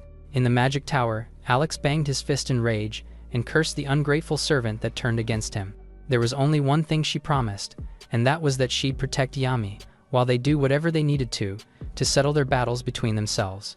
Aside from that, there is no way she can cooperate with people who are heinous enough to kill children. As she took off her robe, Bright was stunned by the amount of scars around her body. Standing guard against them, she lets the little girl go back to her guardian. With this, Yami is able to return to the Light Mage's side and fill his entire body with an overwhelming amount of mana. With a warm and gentle touch, she says she's going to give him all her power. Saya was enraged and ordered the automata to resume their attacks. With her mana replenished, the puppets powered up again. On the other hand, Bright called to Salazar and tells her to take Yami away for now. The adventurer does as told despite the child's worries, but he just thanks her, assuring her that it was all alright now. In just that short amount of time, she managed to fill his body with so much magical power. The automata shot their fireballs, and the amount caused huge explosions. Fortunately, the mage was able to jump away in time, and praises Yami for being the best partner he could possibly ask for. He was going to defeat the evil people now, so she can live a life where she can always smile without worries. His former teammates smiled, confident that he still couldn't win. However, little did they know about his new ability. Bright then began to glow with newfound energy, and little balls of light appeared around his hands. He shot them out, sending the little orbs flying in scattered directions, hitting the magic puppets. They burned through their bodies part by part. Some remained standing while others dropped to the ground. Meanwhile, the A-rank exam supervisor watched from above, seeing the bullet-like projectile for the first time since they met. Before they left for the mission, the Light Mage checked his status bar at home. As the golden window glowed in his room, he saw the usual list of skills, but there was a new addition at the bottom called Beam. The power is weaker than a laser's, but the cost was much lower, giving him an efficient way to damage multiple enemies. Saya scoffed at the minuscule attack, certain it won't work on 2,000 magical automata. They charged at him again. Since Alex was surely watching the battle, Bright didn't want to reveal this ability right away, but he has no choice if he wants to help the children confined in the mana tanks. Since the two were draining so much mana rapidly, he had to finish the fight as soon as possible. The Light Mage jumps right in the middle of the army, and decides that it was not the time for him to hold back. An absurd amount of beams around his body. The little orbs might not be enough against a golem, but they can surely take down magical puppets. He shot them forward like a machine gun rapidly and unending. The rate of attack was unbelievable. Lasers are limited to a single line of trajectory, but with Beam, he can attack from different angles continuously. Now, he can finally start his counterattack. Bright tells his former team members to brace themselves for his counterattack, and they stagger back from the unexpected power he was hiding. A machine gun-like flurry of beams shot forward, whittling the puppet army. As long as he gets to the source of power, the automata will stop as well. Aside from that, he needs to get to them before the children's magic power inside runs out. The path was slowly clearing out, so Saya ordered her underlings to stand together as a barrier. They piled on top of each other, slowly building a high and dense wall of bodies that soon towered over the young man. He can aim straight at the two of them regardless, but doing so would risk the magic tanks by their side. Since that's the case, he has to think of another method. A flash of light appeared from his fingertips, but it was different. Salazar looked at him, impressed that he could even do things like that. As he leapt forward, a blade of light emerged from Bright's fingertips. He calls it his beam cutlass. The biggest advantage of his magic is that he can shape it however he wants. Kutz is told to restore the golem while the automata hold the line. It depends on luck, but it should be possible as long as the core is still intact. Their eyes grow wide in shock as they watch the barrier get cut apart. It was an unbelievable sight, and they couldn't do anything while the puppets were sliced like butter. Seeing Bright's determined glare sparks anger in Saya, who fights back and tells him not to look down on her. Joining her spell with Kuts, they launch a combined attack at him. However, the young man's eyes don't even waver. Despite facing such power, he dives right in. Salazar screamed in worry as she saw him engulfed in the magic. Yami held her arm and stared at the battlefield. After a while, she smiles and assuringly says that Bright won. The adventurer was skeptical at first, more so as Saya cackled in misguided triumph. To her shock, a familiar voice spoke behind them, asking if they saw his level 3 spell. They turned around to defend, but he already had his cutlass ready, saying they shouldn't underestimate his magic. He unleashes a few quick cuts, and while they're hit by the blade, his true goal was to break the tank and free the children inside. A young boy is retrieved, and he's thankfully still alive. Backing away, Saya trips over another body, which Yami quickly runs to. Checking on him, she gives Bright a happy smile, and reports that he's still alive as well. With this, their mission was complete. The two perpetrators were driven to a corner, so the witch ran for her life alone. However, several sharp blades fell from the sky and dropped to cut off their path of escape. Salazar had come to punish them, saying they still don't know when to give up. Saya threatens her, and reminds the adventurer that she's still reliant on the medicine from Alex. Even Bright had to worry, but she just acknowledges the fact that she did something stupid. Because of her petty life, she even threw her pride and dignity as an adventurer away. Her sentiments reach the young man, who doesn't object to her decision. Instead, he then asks the two what they're going to do, and if they think they can beat him and an A ranker. Based on their next action, he might not show mercy. With this, his former teammates fell to their knees in surrender. Meanwhile, the monster bird watched from above, transmitting the feed to Alex. He cursed everyone from the safety of his tower, furious as he knew what it meant for his research. He's put so much time and money into the tanks, but now everything is ruined. Just then, someone knocked on his door, sharing that the head of the family is there. The color on his face changed upon hearing about his older brother's sudden arrival. Kuts and Saya are all tied up and unable to fight. Meanwhile, the children rescued from the tanks are also secured. With this, all that was left was to return to the guild as soon as possible. Bright turns to Salazar and apologizes as the amount of horses they have can't accommodate her. She wonders why this would be a problem, as she got there on foot in the first place. Despite this, he continues to worry, saying her body will deteriorate without Alex's medicine. The young man's concern makes her smile. When she became an A ranker, she was full of hope for the future she was going to have, but all that changed when she received her wounds. People around her started seeing her as a monster, leaving her isolated. Every moment was overwhelmingly painful, and in the end, for a fragment of her own life, she sold herself and aided the trap meant to kill him. For that, she apologizes sincerely. Things started that way, but she helped him and protected Yami through it all. With sparkling eyes, Bright says he's grateful that she was his test evaluator. His forgiving and kind words leave her speechless. The little girl suddenly called her name, pointing and calling her a friend like earlier. With their warmth washing over her, she can't help but give a tearful smile at the two, and even the light mage sheds an emotional tear. That said, she was able to fight with the best party in her final moments, so she has no regrets. Salazar turns away, needing to set off and explain the situation to the guild. With one last expression of gratitude, she leapt away to adhere to her responsibilities. Watching her speed towards the city, Bright quietly returns her sentiments. Meanwhile, darkness was cast over the magic tower. Alex walked through the corridors alone, and eventually reached his personal research room. Inside, the Lich's staff was still submerged and being studied. He reached out to it, his key to omnipotent power. Back in the meeting with his older brother, he was asked if he knew the state of the kingdom. Strange things are happening and everyone is on guard, but what has he been doing? Alex insisted that he's been researching ways to help every day. This enraged the family head, who screamed over being lied to. His reaction surprises the younger son, but he explains how he reviewed the finances of their household once he took over their father. As such, he found out about his research, where he spent their money, and all the messes he's made. Alex was caught. Their father must have turned a blind eye since he was the cute youngest, but the eldest was different. All the rights he had in the family are taken away, and he'll only live off a researcher's wage. Such a big and harsh punishment was unbelievable, but the matter was closed and the head of the family was in no mood to negotiate. Alex cried out and pleaded again and again. However, there was no coming back now, as he had already exhausted all the love and money the family had for him. With this, he was finally driven to madness and broke the staff free. Walking through the glass shards on the ground, he laughed maniacally and took the tool, believing that nothing mattered anymore. He was determined to reach his goal. The sun sets over the guild late in the afternoon. There, Mel turned to the door and worriedly called out to Bright. In contrast to her reaction, he happily announced his return. The adventurer tries to submit the cockatrice's proof of elimination, but it doesn't matter now. Salazar explained how he was attacked, so she's been waiting for him to come back before reporting it to the kingdom. This makes him look at his test evaluator, who was standing beside them with a reassuring smile on her uncovered face. Thinking about it for a moment, he then shares that he has something to say about that matter. Mel would also like to hear more of the story from the victim himself. Salazar explained everything thoroughly, including her involvement in the actual ambush. With a solemn face, Bright begs them not to hold the examiner accountable for the incident. The guild members are surprised and confused by his plea. To better explain, he pulls on a rope and tells someone to come into the building. Cuts entered with Saya, who was complaining about being dragged around the entire time. They're identified as the main culprits, who tried to kill him during the examination.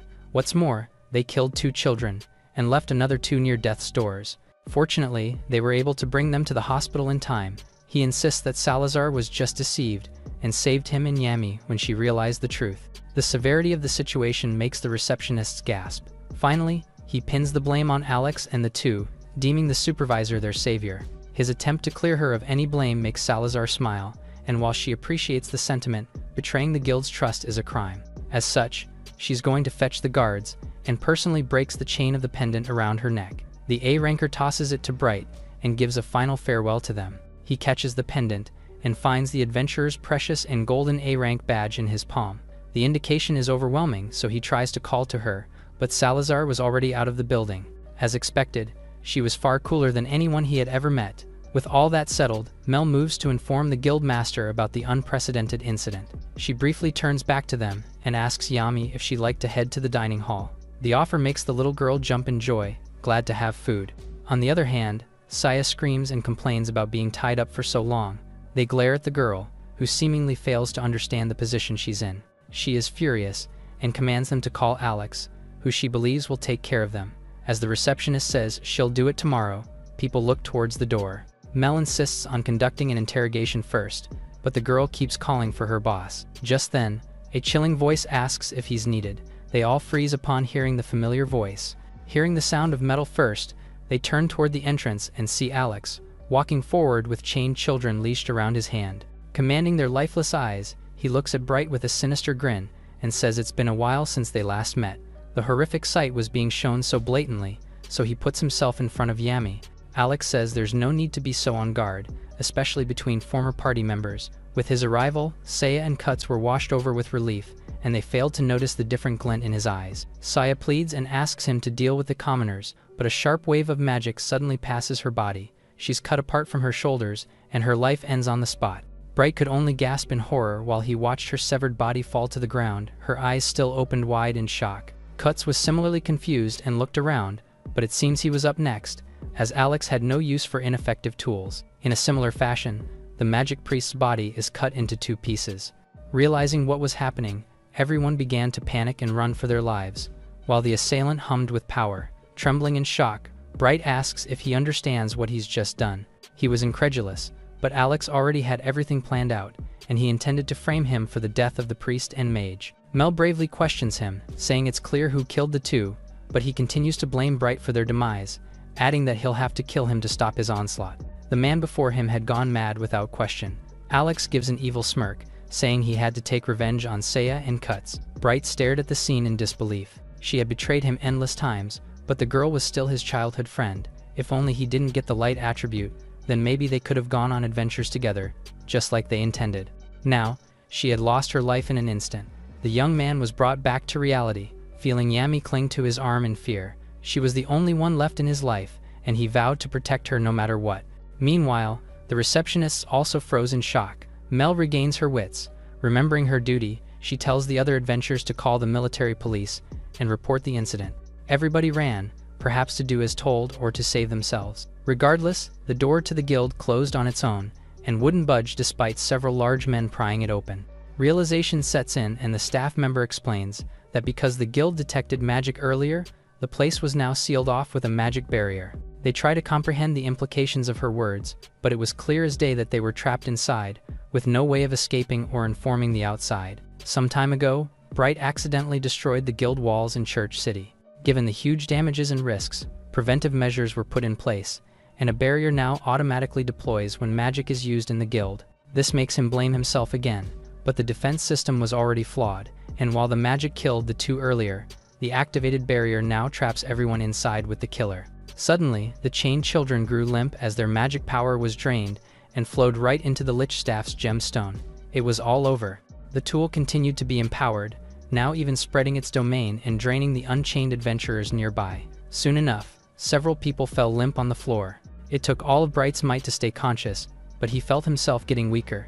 His strength was rapidly leaving his body. Since he was affected, it was only natural that Yami was losing her power as well.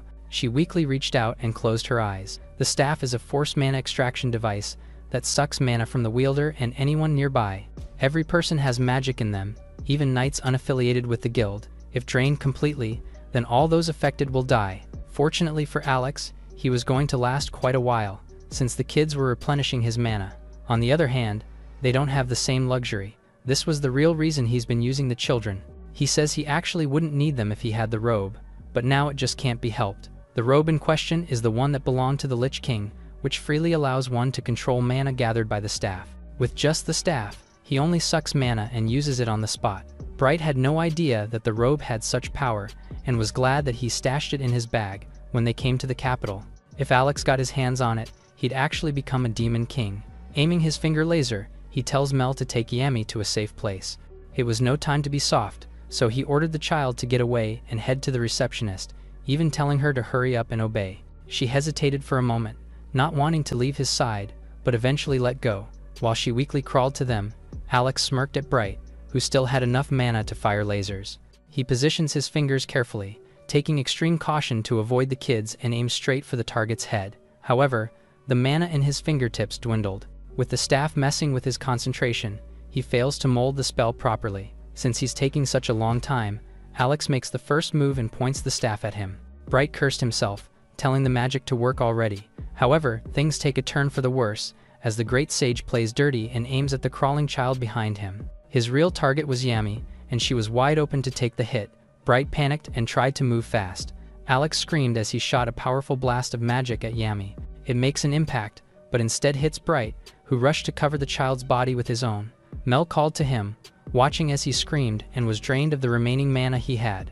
The blast wasn't an offensive spell, but a forced magic transfer between caster and target. His way of protecting her truly suits him, and it's too bad that it didn't work.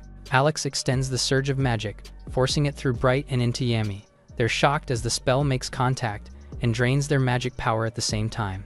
It recedes after a while, done exhausting its targets, who then fall to the ground without an ounce of strength left. With this, the staff hummed with power, and it became clear to Alex how it felt to be like a god with unlimited mana surging inside his body. Bright dragged himself to Yami's side. She was completely unmoving, but fortunately still alive, despite not having any more mana.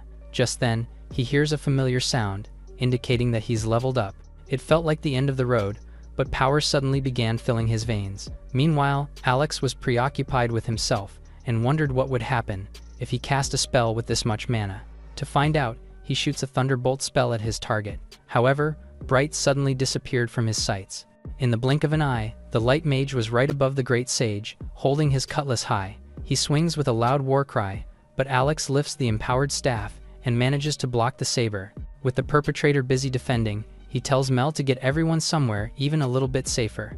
The sage cackled, enjoying the battle, and shoots another thunderbolt spell at his enemy. The purple blast shakes the room, and while Bright dodged in time, it was clear that one hit might decide the battle. It's likely that the staff is doing all the work, but if he's actively casting spells, then his plan might work. Mel does everything she can to gather the people behind the counter. To their surprise, their breathing and movements suddenly started to get better. It's just as Bright thought. When Alex uses the staff to attack, its mana-draining ability weakens substantially. If people can escape while he's the one being attacked, then there's still a shot at victory. After a short game of tag, Mel finally calls to the light mage, reporting that everyone was at safe distance. In other words, he's allowed to let loose and fire the laser. Alex unleashes an even more powerful attack, one that's enough to kill his opponent. However, it completely misses, and even allows Bright to sneak up to him with his laser at the ready. Despite being wide open for the hit, the sage still hadn't lost the smile on his face. In fact, it was even more sinister. The pressure was gone from the light mage's body, but an ominous feeling soon replaced it, and it's as if someone was gripping his heart. However, he couldn't take his eyes off Alex, even just for a second. His instincts blared, commanding his body to turn around. Following them, Bright let his target go and backed away. A dark concentration of magic was overflowing, spreading throughout the guild building and seeping into everyone's hearts. He couldn't understand what was happening at first, but he eventually recognized the familiar mana.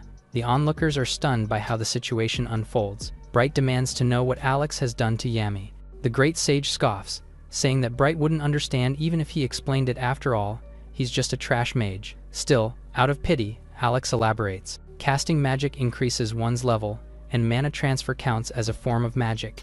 Yami keeps casting magic, using herself as his mana reservoir. Bright knows that even the most trivial spell, when cast repeatedly, can raise a mage's level. Bright remembers the times he keeps using low-level spells to grind levels. He joins strong parties as support to earn basic points and maxes out light, and Yami does the same. She fights high-level enemies with Bright, and during those battles, she casts her own magic. All this time, she has been transferring mana to him from her frail and tiny body to the point of shocking others, and she maxes out Dark. Alex says that by being favored by the staff, she forcibly transfers a massive amount of mana, and her attribute evolves from Dark to Abyss. According to old texts, humans lose something when they undergo attribute evolution. What exactly that is depends on the person. Apparently, in Yami's case, it might be her mana limiter. She has so much power that she can't maintain a human form and literally becomes darkness. Bright calls him a liar since he has evolved into a photon and hasn't lost anything. He then asks Alex what he has lost, but the sage doesn't have an idea either and just assumes that they all lose something. The sage also adds that attribute evolution gives a mage a choice and they are free to pick it themselves. Bright insists that Yami can't even open her own status screen, and it means she can't evolve completely. The sage then reveals that there is a golden evolution screen he can manipulate. Since she is his slave, all the rights to her belong to Alex, and only he can view and modify her status. Bright looks at Yami, who is now a mass of darkness. He tries to make her remember that they have always been together and that they are partners. He offers to make her favorite soup so they can eat together. The dark Yami keeps repeating the words she learned from Bright as he reminisces about their time together. Seeing their connection, Alex tries to control Yami and orders her to die for his sake. Angered, Bright attacks him with his laser magic, but Alex only smiles. The sage casts a black hole spell that devours the laser magic quickly and completely. He laughs maniacally, knowing that Yami protected him as his slave. He provokes Bright, asking if he feels sad fighting with his friend. He then calls forth the dark Yami by activating her slave crest.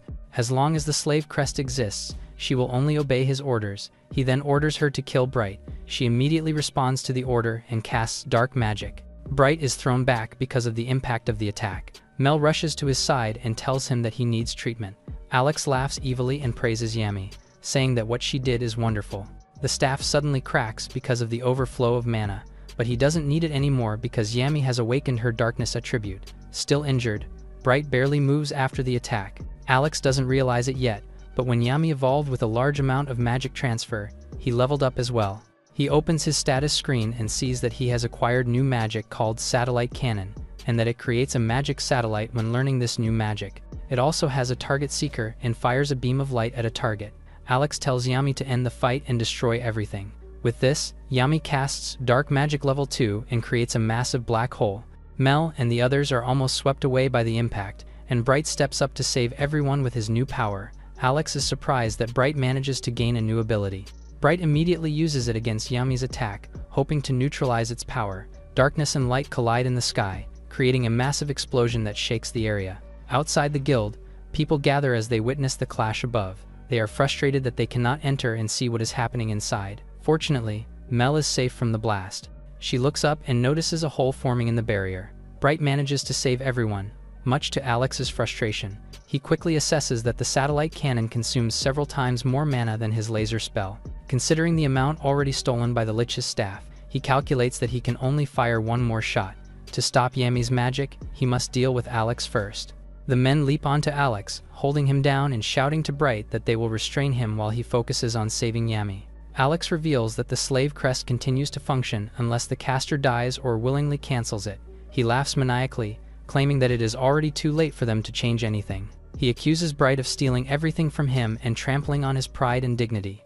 Alex then declares that his future with the light beam evolution will surpass all known attributes, shocking Bright. Calling forth the dark Yami once more, he orders her to unleash all her magical power and annihilate Bright, the capital, and everything in her path.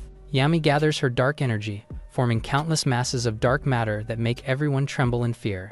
At this rate, she is unstoppable, and the world itself may be destroyed if she is not stopped. Yami keeps chanting dark matter until the whole building is filled with her dark magic. Losing his composure, Alex laughs hysterically as his creation is about to destroy the world. Just then, Bright leaps toward her and hugs her tightly, trying to wake her senses and bring her back. Now, he can hold her properly, afraid that she will disappear like smoke.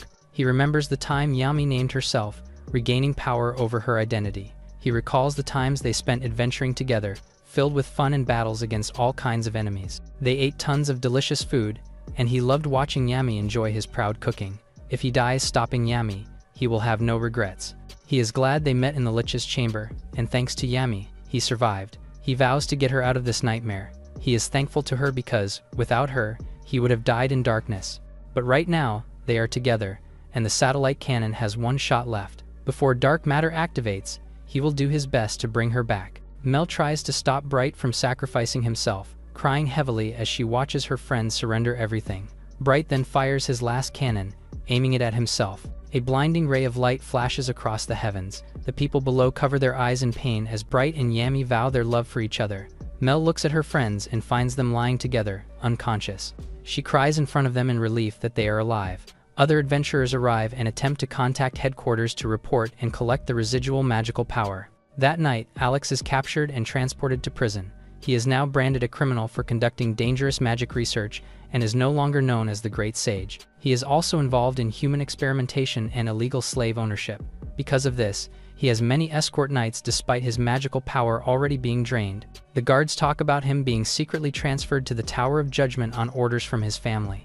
If he were publicly executed, the family's reputation would be completely ruined. Once his magical research results are extracted, Alex is certain to be executed.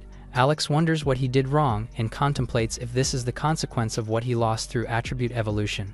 Just then, a mysterious person approaches his carriage. Alex panics at first, asking who the person is. As the figure comes closer, he is both shocked and terrified to see a dark elf in the flesh.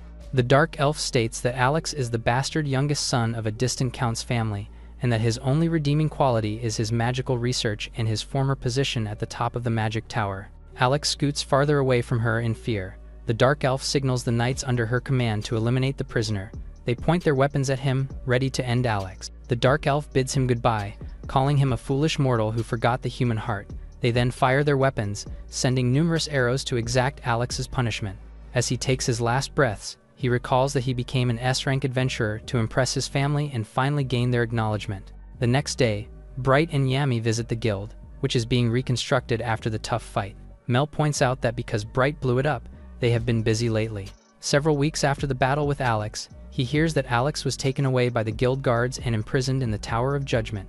It is said that he will never come out again. Bright is just glad that Yami was not charged with the crime of damaging the guild. She was controlled by the slave crest, and Bright's actions were recognized as self-defense. They were interrogated thoroughly but managed to get through it in the end. Although Yami's slave crest remains, Bright still can't access her status. However, there's no longer any danger of her being controlled by Alex. He gently asks Yami if she remembers anything about using dark magic or nearly destroying the world. The girl looks confused and doesn't seem to recall anything, so Bright decides not to press further. Mel informs them that because the guild had a barrier, it didn't collapse completely, and the incident was classified as a crisis management case. As a result, she's being promoted, and she happily reports that both Bright and Yami are being promoted as well. Bright to A rank and Yami to C rank. Everyone congratulates them, delighted that the two finally received proper recognition. While their official certificates will come later, they are given new adventurer tags. The group then begins planning their celebratory meal, with Yami eagerly discussing food ideas with the two receptionists. Meanwhile, Bright is still amazed that he has been promoted to A-rank adventurer and that Yami has a chance to become a legendary rank adventurer because of her high magical power. However, since she is a below-average girl in everything except magical power, she probably can't rank up easily. He watches as his partner happily chats with her friends and recalls the moment when Yami used dark magic, which was the most powerful magic he had ever seen. It was incomparably more powerful than his laser. She produced black holes that devour and neutralize everything in their path, regardless of whether they are physical or magical. The satellite cannon that he fired might have been absorbed too, while she was only using level 2 dark magic. This fact alone makes her absolutely terrifying. He is just glad that it was Alex who acquired that powerful dark power, because it might have been disastrous for the world. It was lucky that Yami was the one who manifested it. He also realizes that even if one maxes out an attribute, they don't necessarily undergo attribute evolution. He then wonders what exactly attribute evolution is. Meanwhile, the Dark Elf is observing from a vantage point. She quietly answers Bright's question that attribute evolution is a gift from God to weak humans. It is then revealed that she has been conducting surveillance on the two adventurers as ordered by headquarters. The headquarters has been keeping her busy with their missions. First, she conducted surveillance on the two during missions in the frontier, then on combat unit formations and convoy ambushes. Now, they want her to dispose of acquaintances. Bright has come a long way. From being used as a torch and magic tank and doing night collections, he has come out stronger. But that is exactly what makes them human and the special power of being mortal beings. Just then, a servant approaches her and asks if they should make a move. The Dark Elf tells him that they must observe for now and keep watching quietly. Looking at the partners, she wonders how they will show everyone how to sever the lives of the elf race that spreads across the world's underside as filthy malice. The group is celebrating Bright and Yami's promotion, and they all cheer to show their enthusiasm and support. After the party, all of them are sound asleep except for Bright, who is thinking about the recent events with Alex and the others, including the promotion they received and his achievement of becoming a top adventurer, which was his immediate goal. For him, it doesn't feel real, and his emotions are deeply moving and sentimental. He then reminisces about something from the past with Saya. He wasn't able to protect and take care of it, but with Yami, he wants to start again and forget about the past. It isn't about becoming an A rank or being an adventurer, it is about spending peaceful days with Yami. He wasn't able to do that with Saya, as they just focused on surviving through harsh and poor days. They were only adventurers to make a living. In the end, being an A rank is just an indicator of success as an adventurer. The important thing is that he is with Yami now, and he is going to do what his heart desires. Together with Yami, he will strive to achieve the same goal and the same perspective. He has to accept that Yami and Saya are two different people and move on. Thinking deeply, he wonders if Yami even wants to become an adventurer or an A rank one. He realizes he hasn't asked Yami what her wish is and if she wants to be free. With this, he finds his next purpose and promises to fulfill Yami's wishes. Meanwhile, in her residence, the Dark Elf continues her surveillance. One of her servants worries that they are being too cautious. She reminds him that their mission isn't just elimination but to test the frail mortals and make them remember their place. The servants want to put their plans into action and attack while the others are celebrating. However, the Dark Elf disagrees and tells them not to underestimate Bright and Yami. She reminds them to always practice restraint and avoid any harsh killings on the street so that their appearance and identity won't be compromised. They must remember that their priority is to ensure they are not discovered while surveilling those who underwent attribute evolution. This is why they need to bury those people quietly in the depths of history. The servants agree and apologize for their lack of understanding. The Dark Elf then recalls what she did to Alex the other day, as he was one of the mages who underwent evolution. They must be cautious when eliminating such individuals, and if there's an opportunity to disguise a death as accidental or natural, that would be the best approach. The servants disperse to carry out their missions, while the Dark Elf broods over how difficult it will be to make each death look natural or accidental. In situations where two or more targets are always together, the success rate drops drastically. Above all, Bright and the others are not small fry. She sighs, thinking of a more effective way to catch them. Frustration brews as she recalls how the leaders at headquarters grow increasingly impatient for results. Originally, the surveillance of human society was limited to special forces, the elites who had mastered the art of blending in. They came from noble bloodlines. For now, she must focus on appeasing the council and managing their impatience. She understands that the source of their restlessness is the Lich's chamber. She must uncover what Bright obtained there, that's something connected to the remnants of ancient attribute evolution. If only it had decayed quietly into history, she wouldn't be facing this problem now. Yami is officially a member of the long-awaited formation of an A-rank party, the Seekers. They are the ultimate adventurer, duo bearing light and darkness. The only thing left is to look for their first quest since forming the party. On the other hand, Bright also points out that they have enough saved up, and that they can rest for a while, take it easy, or buy a house and settle down. The receptionist is shocked by his suggestion, noting that it is a bit sudden, especially since they are not retired yet, and normally adventurers are forced to quit due to injuries or because they start a family. Yami tugs Bright's cloak and looks at Mel, saying that buying a house would be better than renting an inn since they are living together and practically a family. Mel is surprised by their decision but realizes that she was the one who suggested that Bright would be Yami's guardian. They then notice that Mel's face is all red and think that she is sick. The receptionist assures them that she is fine and asks if the two are planning to set up a home in the royal capital. She then proceeds to help them find a home and asks about their preferences and budget limit. Bright tells her that budget is not an issue since they have enough money. Mel seems flustered by his unfazed response since he looks so serious. Giving up, she discusses some restrictions with them. She informs them that every city is normally careful about outsiders, but since the royal capital is where the king resides, she is sure they will not grant him a construction permit because his identity is suspicious. Another reason is that the capital is strict with newcomers who want to buy property. Normally, they would need a steady job and have lived in the capital for a certain number of years, but Bright and Yami have just arrived, so they have to build trust before they can reside in the city. With this, Bright considers just going back to the church city, but Mel reminds him that he made quite a scene there, so he cannot easily go back. He decides to go with the special exception of getting a recommendation from a noble from the royal capital, someone from the military service or a knight with a title, or someone who received honors or made great contributions, or someone famous. Bright thinks deeply about who can make recommendations for them, but he is having a problem. Mel then suddenly remembers that he can ask someone important to write him a letter of introduction. However, Gerda chimes in and disagrees with this. She mentions that Bright is already famous in noble society because of Alex, who is also a well-known noble. His family background and personal record are kind of a wild card. Alex rose to the top not through family power but personal merit. He climbed all the way to the top and possessed the attribute-less attribute, which was considered useless. He surpassed that and achieved elemental evolution to all attributes, which means using literally every type of magic, including light ray magic and dark matter magic. Those types of magic are not easy to use and can consume a lot of mana.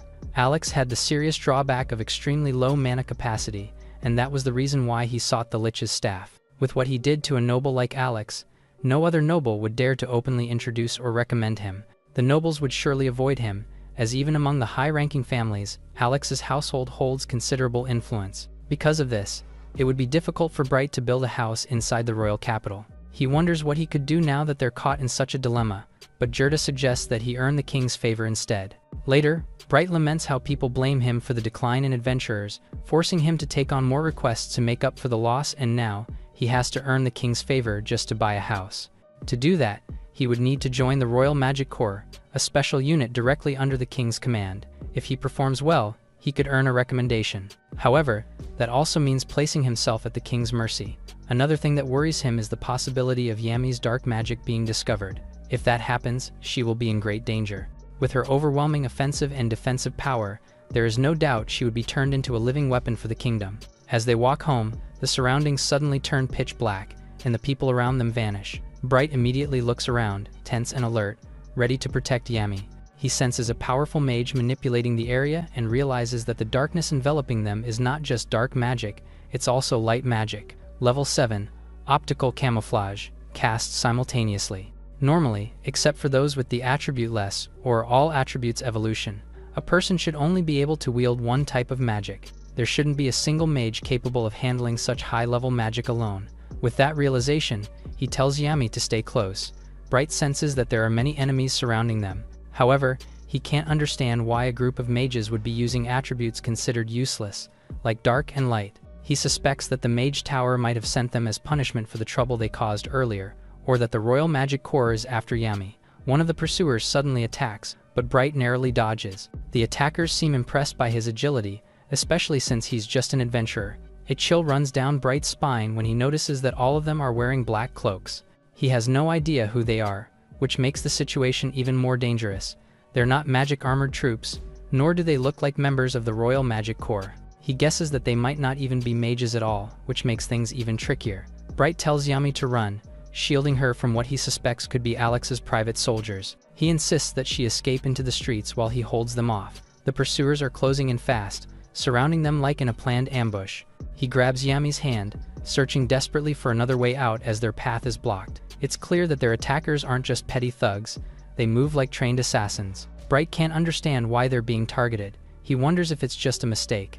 The pursuers corner them and raise their weapons, eager to finish the mission quickly so they can return and report to their leader that their worries were unnecessary. Bright tries to dodge the incoming strike but is thrown backward by the impact. Seeing Yami's worried expression, he quickly assures her that he's fine. The pursuers are surprised that he managed to block their attack and notice a strip of metal wrapped around his hand. Because of how dangerous things have been lately, Bright has made a habit of carrying hidden weapons beneath his clothes. He demands to know who they are, saying that if this is just a mugging, they're clearly overdoing it. He tells Yami to run again, but they soon find themselves trapped in a dead end. Another pursuer lunges forward, and Bright does his best to fight while keeping Yami safe. The man taunts him, saying that he's got good moves for a mage. Bright can tell the man is enjoying himself. His smile hides a vicious intent. More pursuers arrive, making the situation even worse. Bright can't use large-scale magic in such a confined space, and it's obvious he's at a disadvantage. Still, he refuses to give up because he has to protect Yami. The girl cries out in fear and frustration. Seeing no other choice, Bright channels his light magic, which the pursuers mockingly underestimate. He casts level 8 lightning chain, light link, binding them with golden chains of light, then follows it with level 4 lightning burst, light explosion. The pursuers attempt to counter with dark magic, but Bright's combination of spells corners them. However, the attacks seem to lack real power until he realizes that Yami infused the spells with her own massive energy, causing the enemies to collapse. Bright praises his partner for a job well done. The pursuers recover shortly after, admitting that they underestimated them. Realizing the two might be dangerous, they decide to retreat. But Yami refuses to let them escape. She catches one of them trying to flee. The man underestimates her strength, but Yami has changed. She's learned to fight and stay prepared. She notices that their enemy's dark magic is running low and warns Bright. The pursuers, desperate, cast another spell, this time the same light magic Bright used earlier. A blinding flash fills the area, forcing Bright to shut his eyes. Even though he can't see, he keeps fighting, guided by instinct. Yami holds on to him, and he realizes something terrifying. Their pursuers can use both light and dark magic simultaneously. That means they're not ordinary mages, they're incredibly skilled and dangerous. Then it hits him.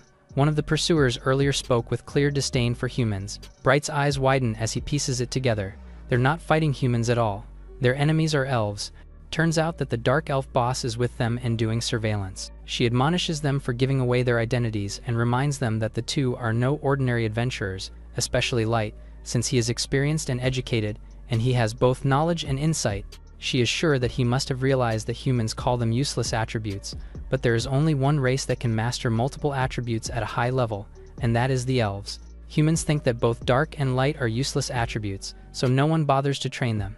No one knows or considers that the two attributes are best for stealth, since humans are far more simple-minded. She then asks her follower how he would take responsibility for his failure. The man stutters, clearly afraid of her. They immediately apologize and bow down before her. Not satisfied with this, she comments that everyone can apologize and that their enemy is a real elemental evolver, so they have to be cautious. She reminds them that the two mages are not to be underestimated just because they are lesser species. If anything, they are like demons threatening the elves' absolute superiority. She then emphasizes that they should not move until she gives them the signal.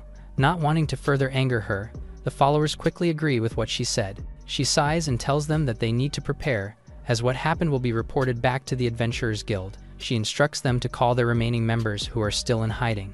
They need to strike quickly and finish everything in one blow.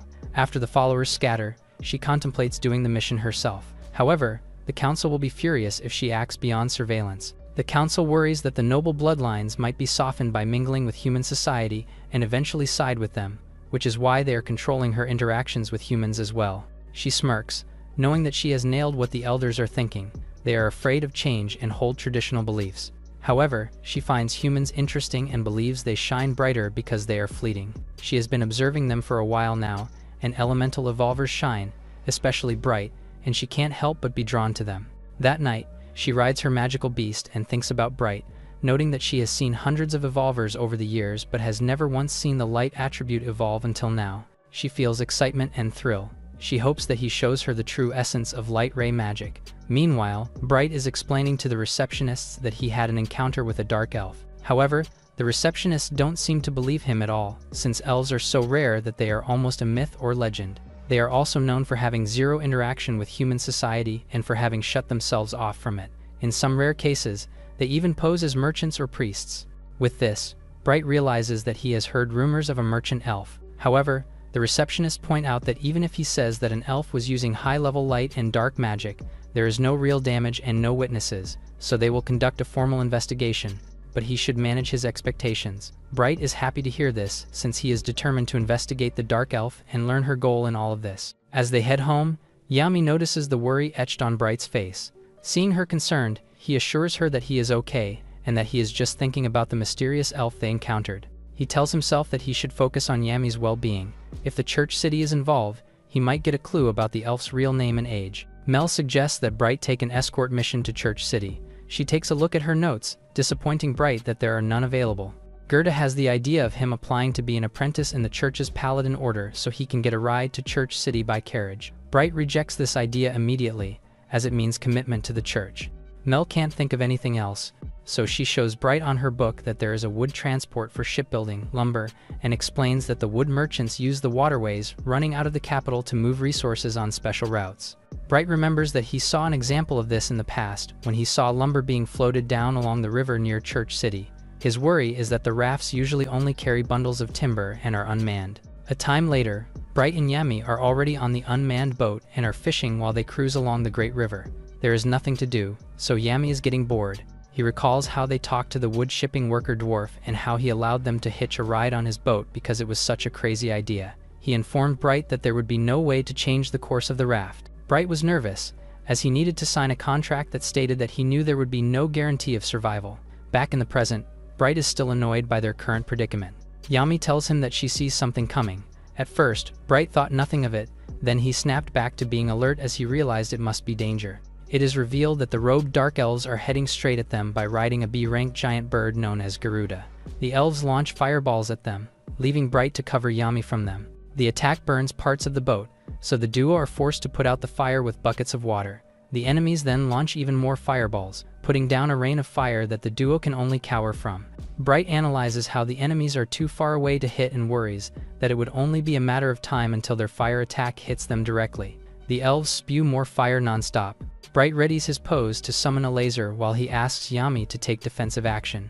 Yami summons countless black holes around their boat, which makes all the flames fade away. Bright recalls how they tested Yami's black hole on a monster once and how it swallowed it whole until there was nothing left. He is glad that Yami can now somewhat control her awesome powers. He ordered Yami to keep defending. Bright then aims at the bird in the sky and fires. The recoil of his laser blast makes the boat tremble, making Bright unable to make a decisive hit. The enemy bird dives towards them. Bright sees this as an opportunity for him to make a cleaner shot. The elves see this coming, so they maneuver their bird to fly in a fast and zigzag manner as they head to the boat.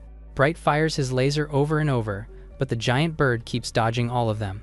Bright steps it up a notch by activating the level 2 ability of firing his laser in machine gun bursts. It leads to him hitting the giant bird so that it falls from the sky. Bright and Yami celebrate, only for a dozen elves to board their boat and surround them. Bright realizes that they used light camouflage magic to sneak up on them. The masked leader of the elves gets close behind Bright and threatens him with her dagger. Bright orders Yami not to come any closer despite her worry. He realizes that the Garuda bird spamming fire was just bait to mask the ripples of sounds as the camouflaged elves approach them. The elf cuts Bright with her blade. This horrifies Yami, so she summons a ball of dark matter. Everyone becomes tense, knowing that the dark matter will destroy the entire area along with them. Every elf runs away from the boat. Bright urges Yami to stop the dark matter, only for the child to tell him that she was just kidding. The kid smiles as she catches her adopted father in a prank. She summons a black hole, which absorbs the dark matter into nothing. Bright praises his child for her creativity. The child tells him that she copied him.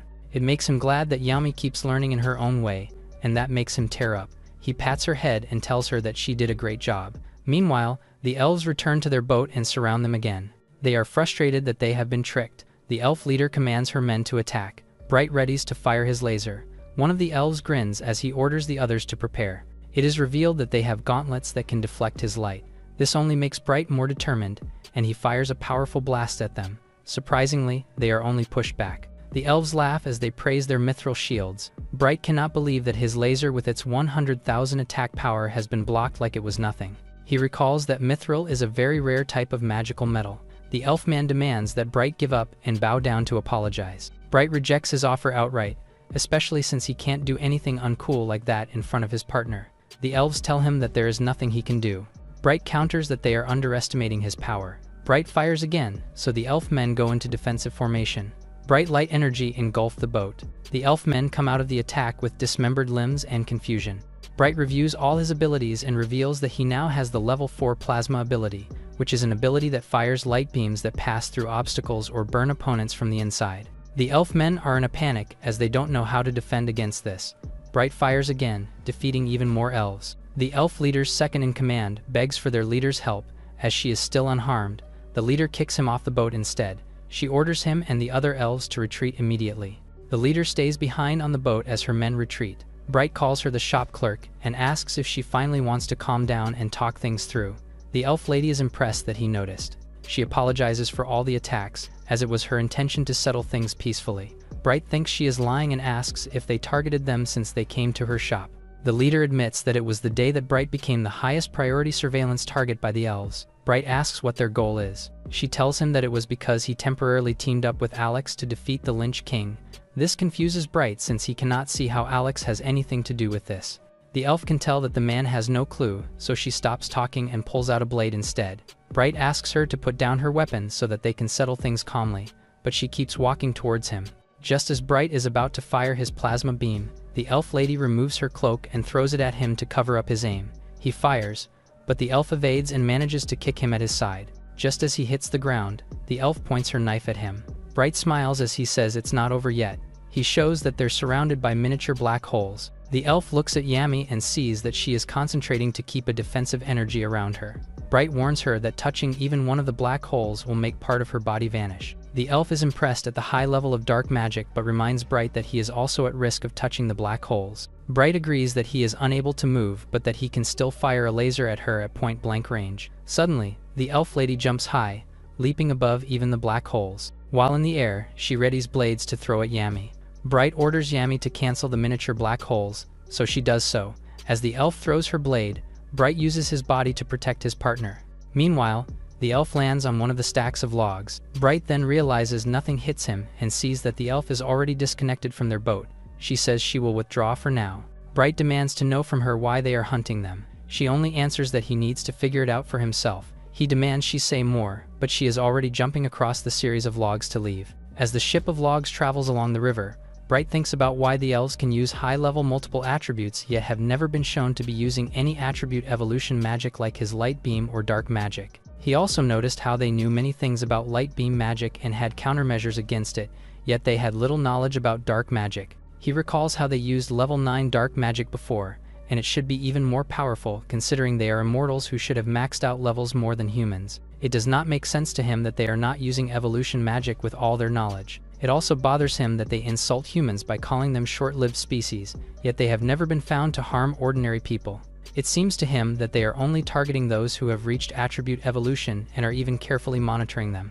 It hits him that this means they must be unable to undergo attribute evolution and are hunting those who can because they are a threat to their existence. He refocuses on trying to understand what Alex and the Lich King have to do with this. He realizes that he never knew how Alex knew about the Lich King and its staff in the first place, when it was a super difficult dungeon that no one had ever cleared. He remembers Alex telling him that he had read about it in an ancient text at the Magic Tower. He then realizes that he has something similar in his bag. He pulls out the grimoire he got as a drop item when he defeated the Lich King. He reviews all he knows and deduces that the shopkeeper and the elves were monitoring the Lich King's chamber. He recalls how the dungeon inhabitants were the undead, and that they corrode magic tools and feed on magic power. It dawns on him that it is the type of dungeon even the magically gifted elves cannot clear. He believes that the book he has in his hands now is the reward of the dungeon the elves were always after.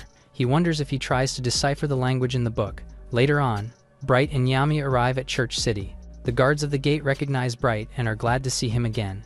Bright asks if A-rank adventurers are exempt from the toll.